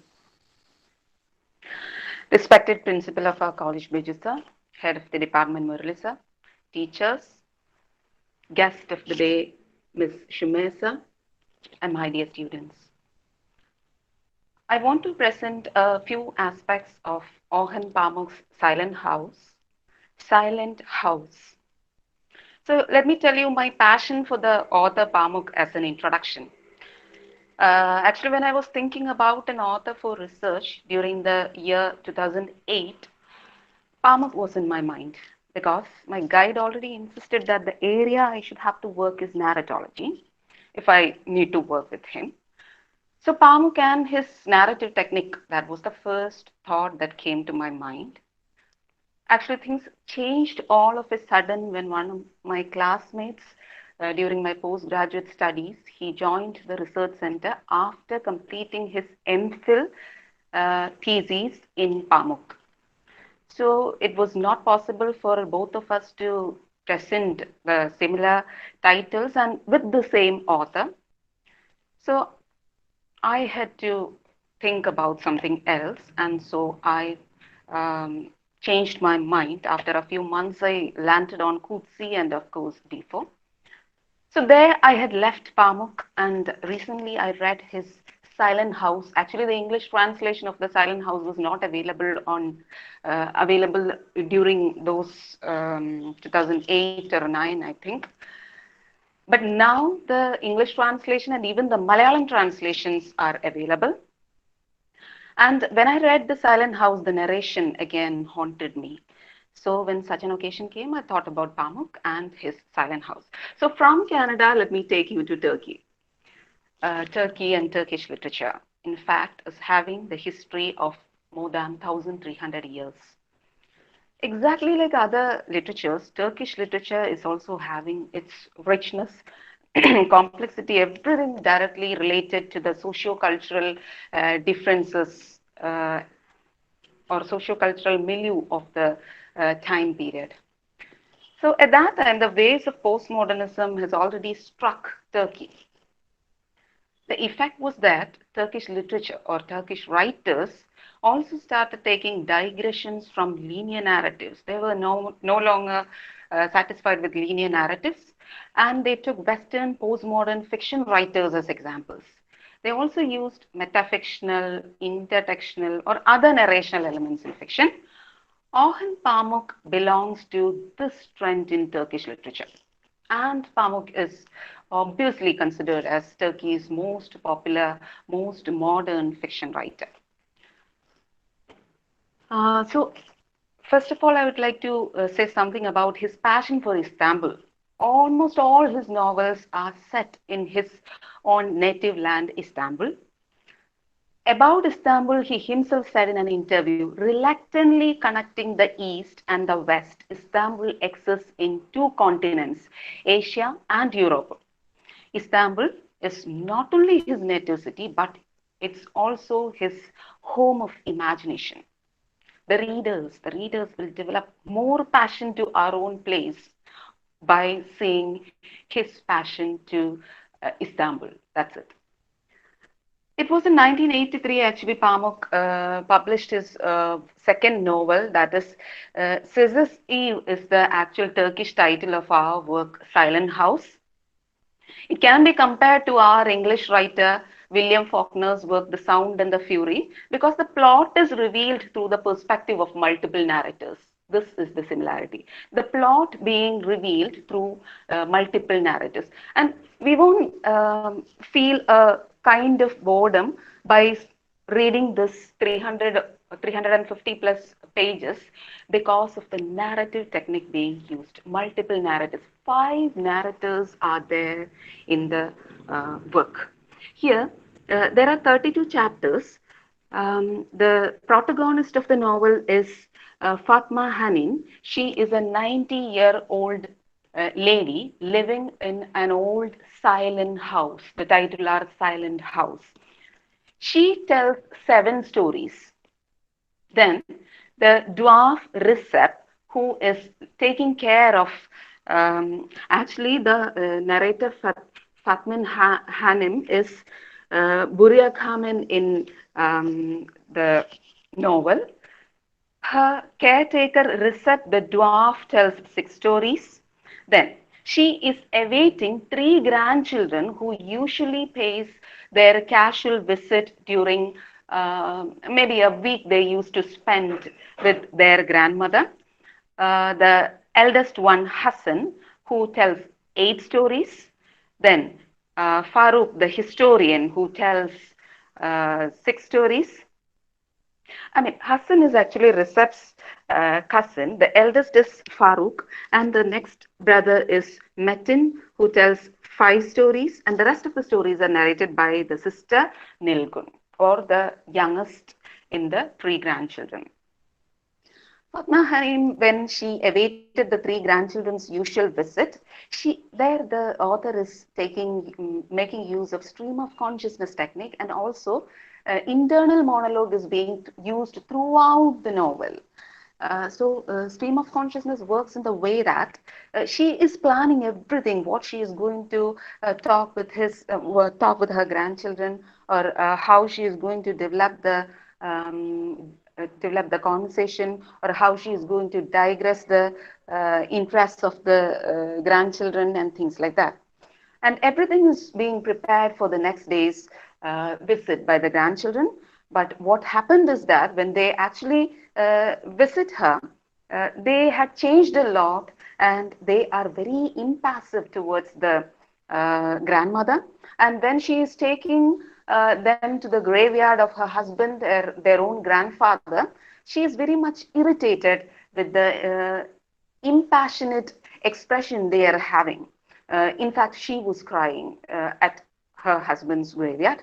So the dissatisfaction and frustration of the old lady increases with the incident. So in that 1 week, the 3 characters, Farooq, Metin, and Nilgun, they had different kinds of developments. Farooq, the historian, he wanted to develop a kind of uh, historical study upon the place. Metin, he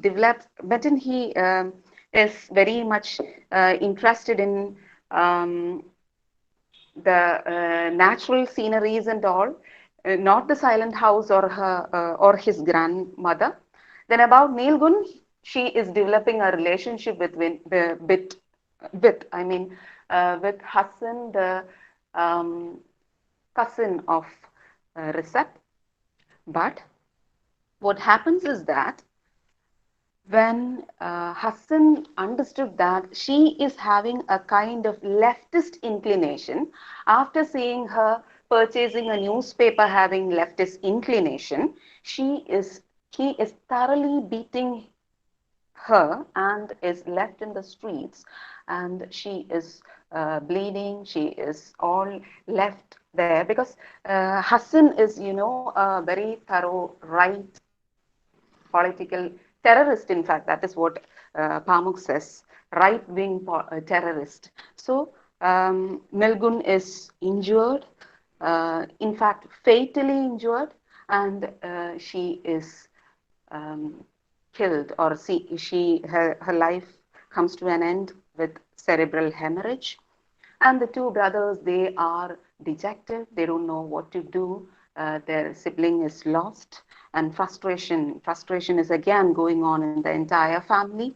And the grandmother is awaiting her grandchildren's goodbye, because she already knows they are not going to stay there for a very long time. So the frustration going on in the family is equated with the silence in the family. So the silence being haunted is very much in tune with the frustration as well. So here, Pamak himself in an interview said, the grandmother is the representative of the first generation, alluding to the founders of the Turkish Republic. And the rest of the characters, in fact, the new generation, they belong to the category who are reacting against them. They are in favor of modernity. So here, Pamuk has used storytelling as the important theme, or storytelling figures as the most important concept and the central idea. And they are actually the multiple narrators. They are trying to justify their lives, and they are trying to shape their identities through the narrations. So this is in fact a narrative of a family politics in a society torn between tradition and modernity. This is actually his second novel. His most famous novels, My Name is Red and Snow, they are also very assertive. It was in fact in 2006 that Pamuk got Nobel Prize for Literature. So this in 1983, this novel has already established Pamuk as an important figure in modern literature. So with that point, I am concluding the review. Actually, I would like to recommend the book to you. Everyone will be so haunted with the narration. The narration is so passionate. It goes like a river flow that we won't be able to stop reading and then coming back later. And if at all we are stopping, we'll be able to stop at one person's narration only.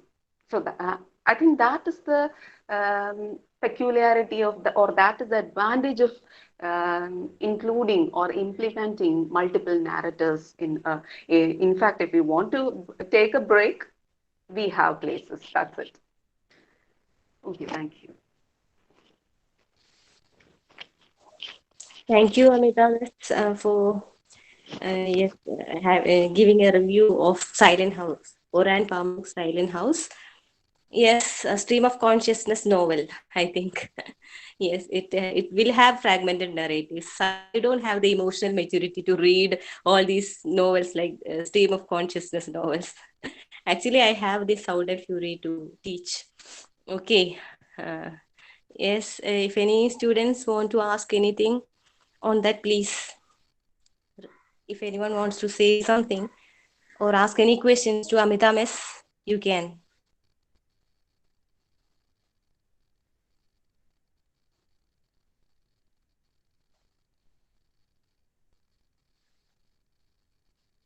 Well, it is not a question. Actually, it is an observation there.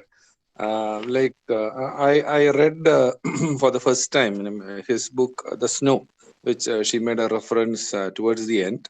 I think that really let's say started like I should say haunted me for some time after reading that.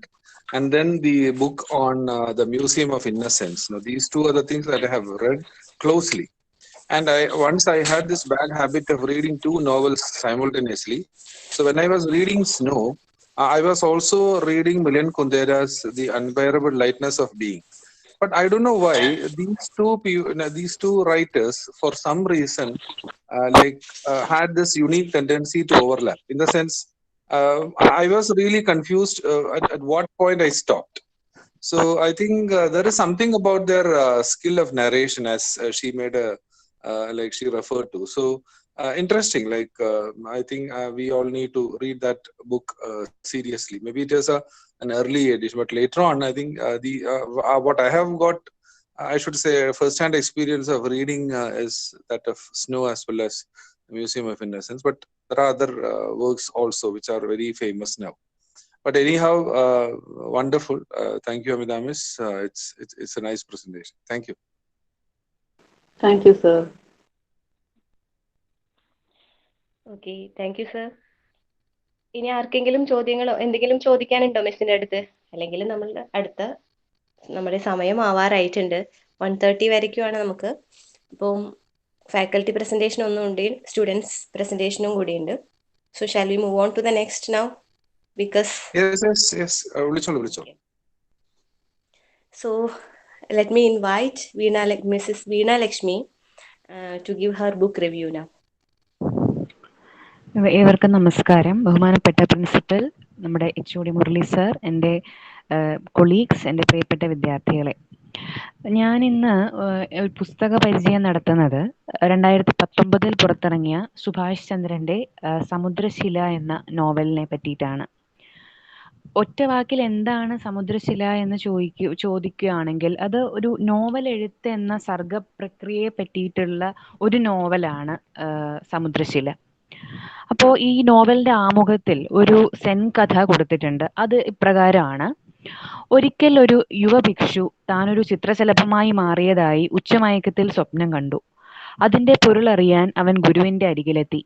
ഞാനൊരു ശലഭമായി മാറിയതായി സ്വപ്നം കണ്ടു ഗുരു. തേൻ കുടിച്ച് മതോന്മത്തനായ ഞാൻ ഒരു പൂവിലിരുന്ന് ഉറങ്ങിപ്പോകുന്നതായിരുന്നു സ്വപ്നം. അതിന്റെ പൊരുളെന്ത്? അവൻ ഗുരുവിനോട് ചോദിച്ചു. വാസ്തവത്തിൽ ആ ചിത്രശലഭമാണ് ഇപ്പോൾ സ്വപ്നം കാണുന്നത്, ഗുരു പുഞ്ചിരിയോടെ പറഞ്ഞു. എവിടെയോ ഒരു പൂവിലിരുന്ന് തേൻ കുടിച്ച് മയങ്ങിപ്പോയ ഒരു ശലഭം ഇപ്പോൾ താനൊരു യുവഭിക്ഷുവായി മാറിയതായും തന്റെ ഗുരുവിന്റെ അടുക്കൽ ചെന്ന് സംശയം ചോദിക്കുന്നതായും സ്വപ്നം കണ്ടുകൊണ്ടിരിക്കുകയാണ്. ശലഭം ഉറക്കമുണരും, ആ സ്വപ്നം പൊലിയും, ഞാനും നീയും മറയും. അപ്പോൾ ഈ ഒരു സെൻ കഥയുടെ പൊരുൾ പിൻപറ്റിയാണ് നാം സമുദ്രശില എന്ന നോവൽ ആദ്യാവസാനം വായിക്കേണ്ടത്. 3 ഭാഗങ്ങളിലായിട്ടാണ് ഈ നോവലിന്റെ ഘടന: സൃഷ്ടി, സ്ഥിതി, സംഹാരം.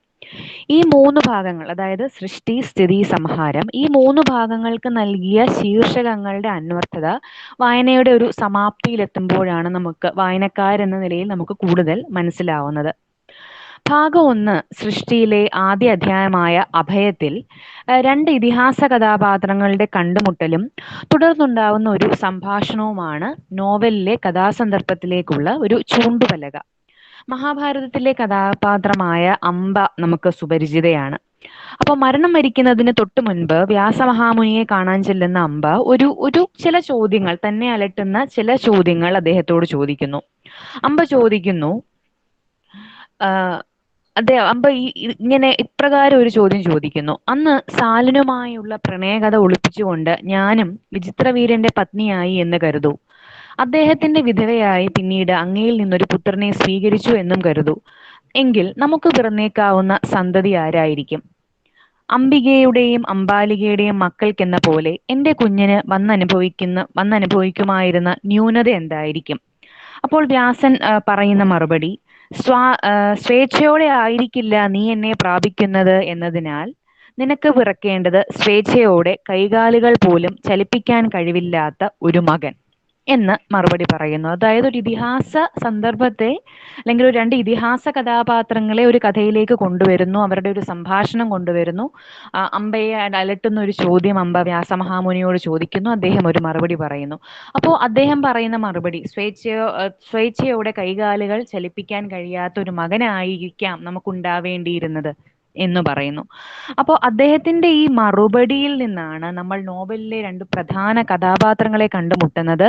അമ്പയും അവരുടെ സ്വയം ചലിക്കാൻ ശേഷിയില്ലാത്ത ഭിന്നശേഷിക്കാരനായ അനന്തപത്മനാഭൻ എന്ന മകനും.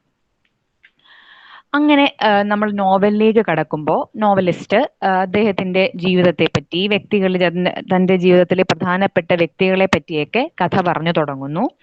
അപ്പോൾ അദ്ദേഹം ഈ നോവൽ, അതായത് അദ്ദേഹം കഥ പറഞ്ഞു തുടങ്ങുന്നത് ഇപ്രകാരമാണ്. ഇന്ന് പുലർച്ചെ കണ്ട സ്വപ്നത്തിലാണ് ആ സ്ത്രീ ആദ്യമായി എൻ്റെ ജീവിതത്തിലേക്ക് വന്നത്. അപ്പോൾ ആദ്യത്തെ ഭാഗം അഭയത്തില് ആ ഇതിഹാസ കഥാപാത്രങ്ങളുടെ കണ്ടുമുട്ടൽ കഴിഞ്ഞു. ഇപ്പോൾ പുതിയ നമ്മുടെ നോവലിന്റെ ആ ഒരു കാലഘട്ടത്തിലേക്ക് വരുവാണ്, അല്ലെങ്കിൽ നോവൽ എഴുതുന്ന ആ ഒരു കാലഘട്ടത്തിലേക്ക് വരികയാണ്.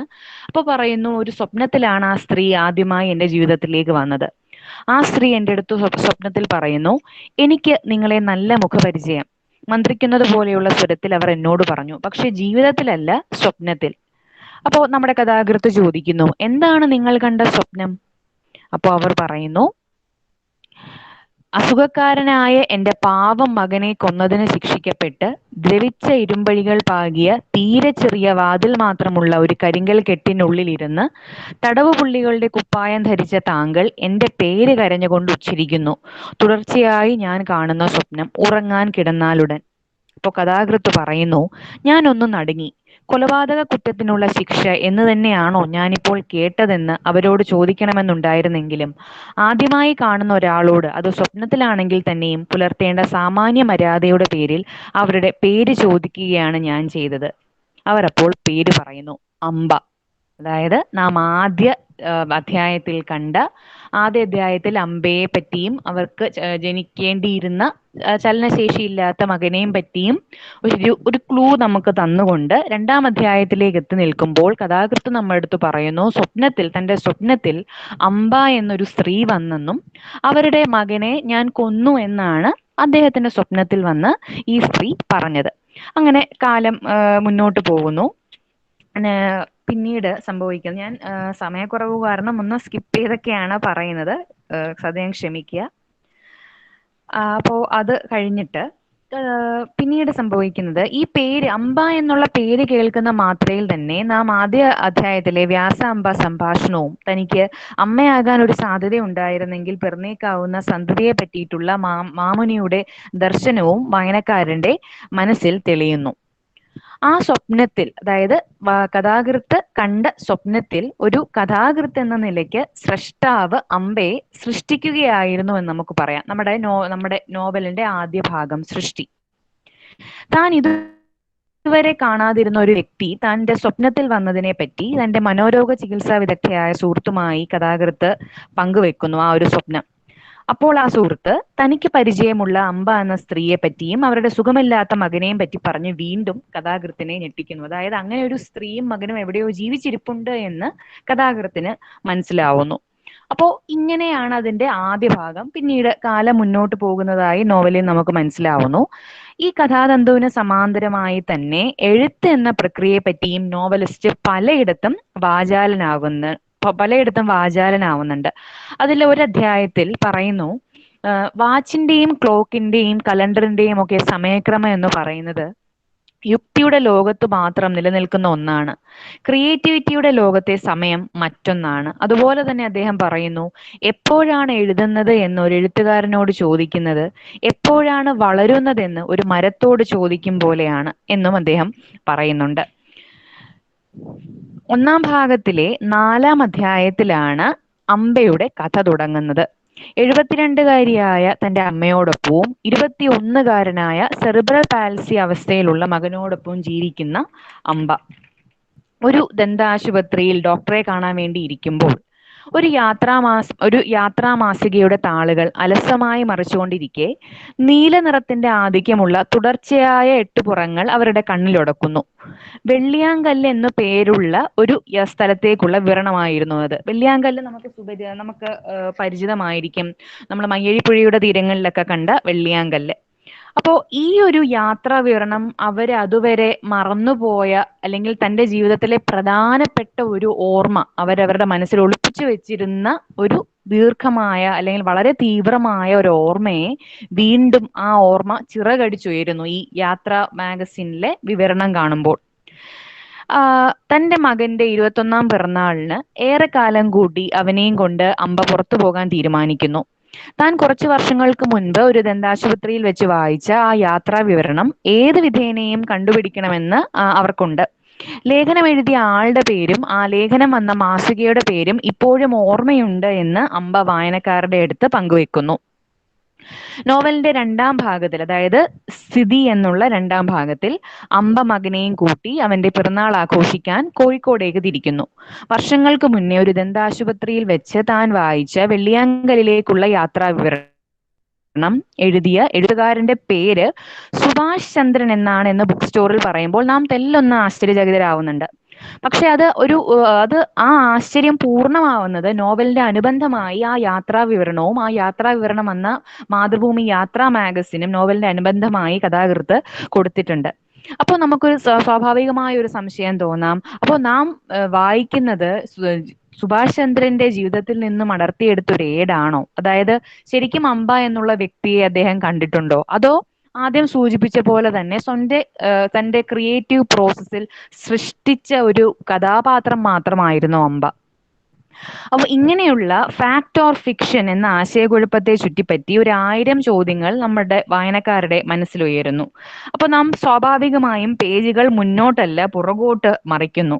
1-ാം ഭാഗത്തിലെ 2-ാം അധ്യായത്തിൽ അത്ര പ്രാധാന്യം കൊടുക്കാതെ നാം വായിച്ച ഒരു എപ്പിഗ്രാഫിലേക്കാണ് ഈ പുറകോട്ടുള്ള വായന ചെന്നെത്തുന്നത്. ആ എപ്പിഗ്രാഫ് ഇപ്രകാരമാണ്: മിഥ്യയാണ് ജഗത്ത് എന്ന് ആദിശങ്കരൻ പറയുന്നു. അങ്ങനെയെങ്കിൽ മിഥ്യയ്ക്കുള്ളിൽ മറ്റൊരു മിഥ്യ പണിയുന്ന വിദ്യയാണ് എഴുത്ത്. അപ്പോൾ വീണ്ടും ആദ്യമേ ഞാൻ സൂചിപ്പിച്ച പോലെ ഒരു സർഗാത്മകതയെ പറ്റിയിട്ടുള്ള ഒരു നോവലാണ് സമുദ്രശില. അപ്പൊ എന്താണ് ഈ സമുദ്രശില? വെള്ളിയാങ്കല്ലിലെ ആ പാറക്കൂട്ടങ്ങൾ, ആ വെള്ളിയാങ്കല്ല് തന്നെയാണ് സമുദ്രശില. അപ്പോൾ പുസ്തകം എഴുതിയ ആളെ പുസ്തകശാലയിൽ നിൽക്കുമ്പോൾ പുസ്തകം എഴുതിയ ആളെ നേരിട്ട് കാണണോ എന്ന് പുസ്തക വിൽപ്പനക്കാരൻ ചോദിക്കുകയും തൊട്ടപ്പുറത്തെ ഹാളിൽ അദ്ദേഹം ഉണ്ടെന്ന് അറിയിക്കുകയും അംബ മകനെ ചേർത്ത് പിടിച്ച് താൻ സ്വന്തമാക്കിയ പുസ്തകത്തിന്റെ ഗ്രന്ഥകാരനെ കാണാൻ ഹാളിലെത്തുകയും ചെയ്യുന്നു. അംബയും മകനും ഹാളിലെത്തുമ്പോൾ അവിടെ ഒരു പുസ്തക പ്രകാശന ചടങ്ങ് നടക്കുകയാണ്. ആ പുസ്തക പ്രകാശന ചടങ്ങിലെ പ്രസംഗത്തിൽ കഥാകൃത്ത് വീണ്ടും എഴുത്തിനെ പറ്റി, വാക്കുകളെ പറ്റി വാചാലനാവുന്നുണ്ട്. സമയക്കുറവ് കൊണ്ട് ഞാൻ അതിലേക്കൊന്നും പോകുന്നില്ല. അപ്പോൾ ചടങ്ങ് കഴിഞ്ഞ് സ്കൂട്ടറിൽ യാത്രയ്ക്കൊരുങ്ങുന്ന അമ്മയും മകനെയും കഥാകൃത്ത് പരിചയപ്പെടുന്നു. വീണ്ടും അവിടെ പരിചയപ്പെടുമ്പോഴാണ് അവര് പേര് പറയുന്നു, അംബ. അപ്പോൾ താൻ സ്വപ്നത്തിൽ കണ്ട അംബ തന്റെ മുന്നിൽ വന്ന് നിന്നതായി കഥാകൃത്തിന് മനസ്സിലാവുന്നു. പിന്നീട് അങ്ങോട്ട് പല വായനാനുഭവങ്ങൾ അപ്പോൾ അവർ പരിചയപ്പെടുന്നു, ടെലിഫോൺ നമ്പർ, ഇമെയിൽ ID ഒക്കെ അങ്ങോട്ടും ഇങ്ങോട്ടും ഷെയർ ചെയ്യുന്നു. അപ്പോൾ അതിനുശേഷം പല വായനാനുഭവങ്ങളും തന്റെ ജീവിതവും തന്റെ ചരിത്രാധ്യാപകനായ ഭർത്താവിനോടൊപ്പമുള്ള ജീവിതവും വെള്ളിയാങ്കല്ലിലേക്കുള്ള തന്റെ കാമുകനോടൊപ്പമുള്ള ആദ്യ യാത്രയും ഇതെല്ലാം നിരന്തരം മെയിലിലൂടെയും ഫോണിലൂടെയും അംബ നമ്മുടെ കഥാകൃത്തുമായി പങ്കുവെക്കുന്നു. അങ്ങനെ കഥാകാരന്റെ ജീവിത ഘടികാരത്തിലെ ഒരു എഴുത്ത് ഘടികാരത്തിന്റെ ഒരു ഭാഗം തന്നെയാകുന്നു അംബ. നോവലിന്റെ അവസാനത്തിലേക്ക് വരുമ്പോൾ, അങ്ങനെ നോവലിലെ ആദ്യ 2 ഭാഗങ്ങളിലായി കഥാകൃത്ത് തന്റെ കഥാപാത്രങ്ങളെ സൃഷ്ടിക്കുകയും പരിപാലിക്കുകയും ചെയ്യുന്നു. അതായത് സൃഷ്ടിയും സ്ഥിതിയും. മൂന്നാം ഭാഗമായ സംഹാരത്തിലെത്തുമ്പോൾ അത് ഈ കഥയുടെയും കഥാപാത്രങ്ങളുടെയും വിടവാങ്ങലാണ് എന്ന് വായനയുടെ ഒടുവിൽ നാം തിരിച്ചറിയുന്നു. ഏറ്റവും ഒടുവിലായി അംബ പറയുന്ന വാചകങ്ങളുണ്ട്. നിന്നിലൂടെ പിറക്കുകയും ജീവിക്കുകയും മരിക്കുകയും ചെയ്ത നിന്റെ അംബ. അതായത് കഥാകൃത്തിന്റെ ഭാവനയിൽ വിരിഞ്ഞ, കഥാകൃത്ത് പരിപാലിച്ച, കഥാകൃത്ത് സംഹരിച്ച അംബ. ഇത് വളരെ ഒരു സംക്ഷിപ്തമായിട്ടുള്ള ഒരു ബുക്കിന്റെ ഒരു ഈ സമുദ്രശിലയുടെ ഒരു റിവ്യൂ ആണ്. അപ്പൊ കൂടുതൽ ഇതിനെപ്പറ്റി മനസ്സിലാക്കാൻ, അതിന്റെ ഒരു ലോകത്തേക്ക് പോവാൻ സമുദ്രശില എന്ന നോവൽ എല്ലാവരും വായിക്കണമെന്ന് പറഞ്ഞുകൊണ്ട് നിർത്തിക്കൊള്ളട്ടെ. Thank you. Thank you Veena miss. അപ്പോൾ സമുദ്രശില എന്നുള്ള ഒരു നോവലിനെ കുറിച്ച് നമ്മൾ ഒരുപാട് അറിഞ്ഞു. ഇനി അത് വായിക്കണം എന്നുള്ള ഒരു ചിന്തയിലാണ് ഞാൻ. നിങ്ങളും അങ്ങനെയായിരിക്കും എന്ന് വിചാരിക്കുന്നു. ഓക്കെ, ആർക്കെങ്കിലും എന്തെങ്കിലും വീണ മിസ്സിനോട് ചോദിക്കാനുണ്ടെങ്കിൽ ചോദിക്കാം. ഓക്കെ, അമ്പയെ കുറിച്ചും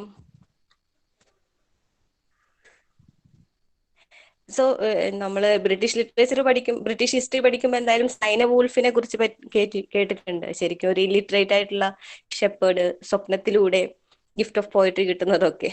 ഇതിപ്പോ ക്യാരക്ടേഴ്സ് ഡ്രീമിലൂടെ വന്ന് സംസാരിക്കുന്നത് പോലെയാണ് അല്ലെ? ഓക്കെ, ആർക്കെങ്കിലും ഓക്കെ വീണ മിസ്. ടീച്ചറെ, എനിക്ക് പെട്ടെന്ന് കേട്ടപ്പോ നമ്മുടെ ഫ്രഞ്ച് എക്സ്പ്രഷൻ ഉണ്ട്, ഡേ ജാവു എന്ന് പറയില്ലേ?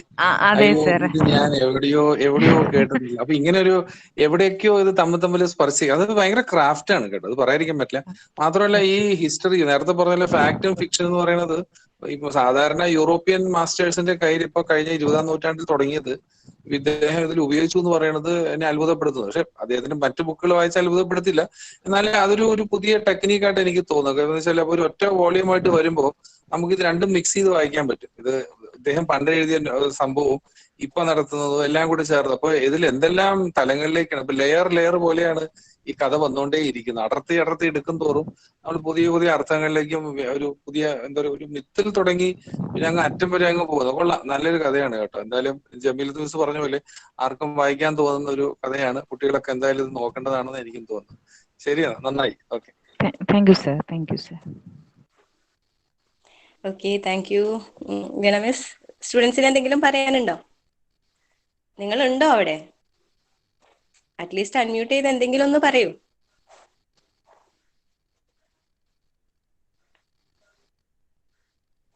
ഓക്കെ സ്റ്റുഡൻസ്, ബുക്ക് റിവ്യൂസ് ആരെങ്കിലും റെഡി ആയിട്ട് വന്നിട്ടുണ്ടെങ്കിൽ you can open up and give.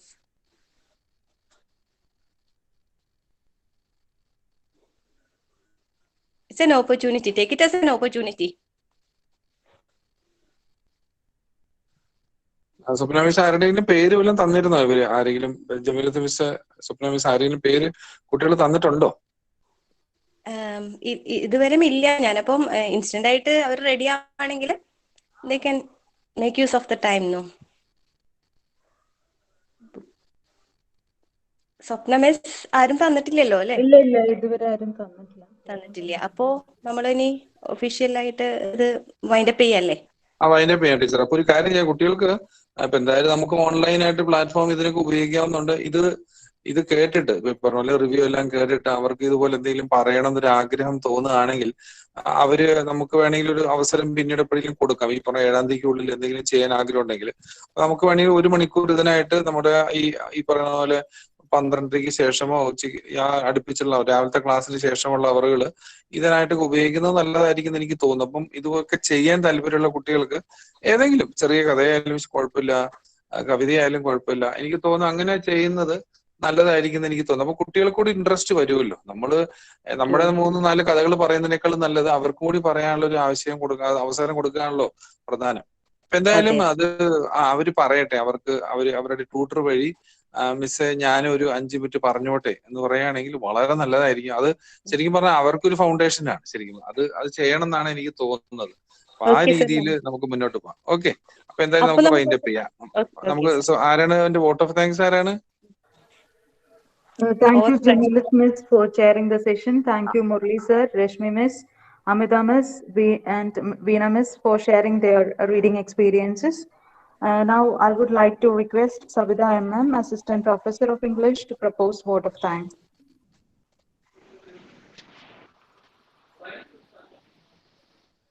Hello.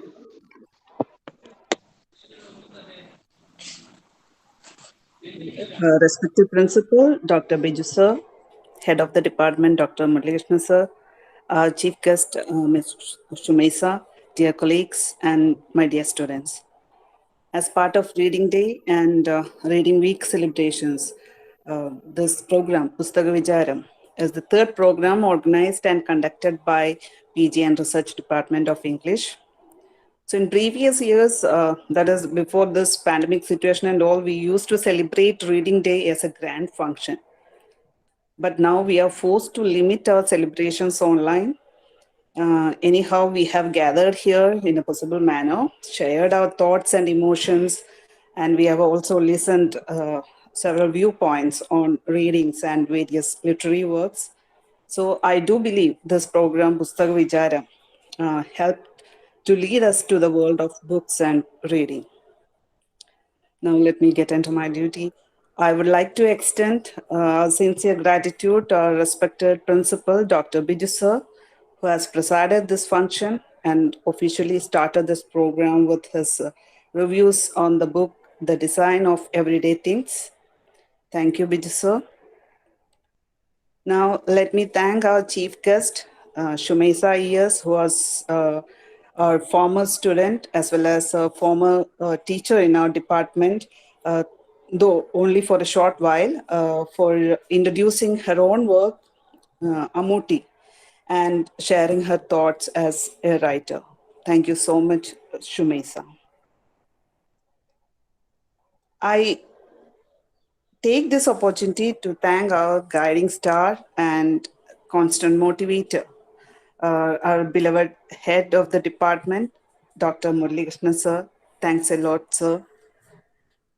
Now, let me extend my gratitude to our department assistant professor and our dear colleague, Jamilat Miss, who chaired the entire session of this book review. Thank you, Jamilat Miss. Let me thank wholeheartedly all our department faculty members who presented their reviews on various literary works.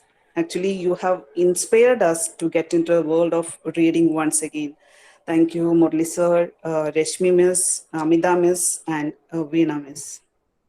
Now, let me thank Mona Miss for delivering welcome speech.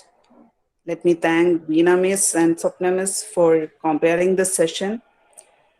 Let me thank our participants, our dear students, and our colleagues for being great, enthusiastic listeners and supporting us for the success of this program. And especially to those who have been here till the end of this program, I must say that.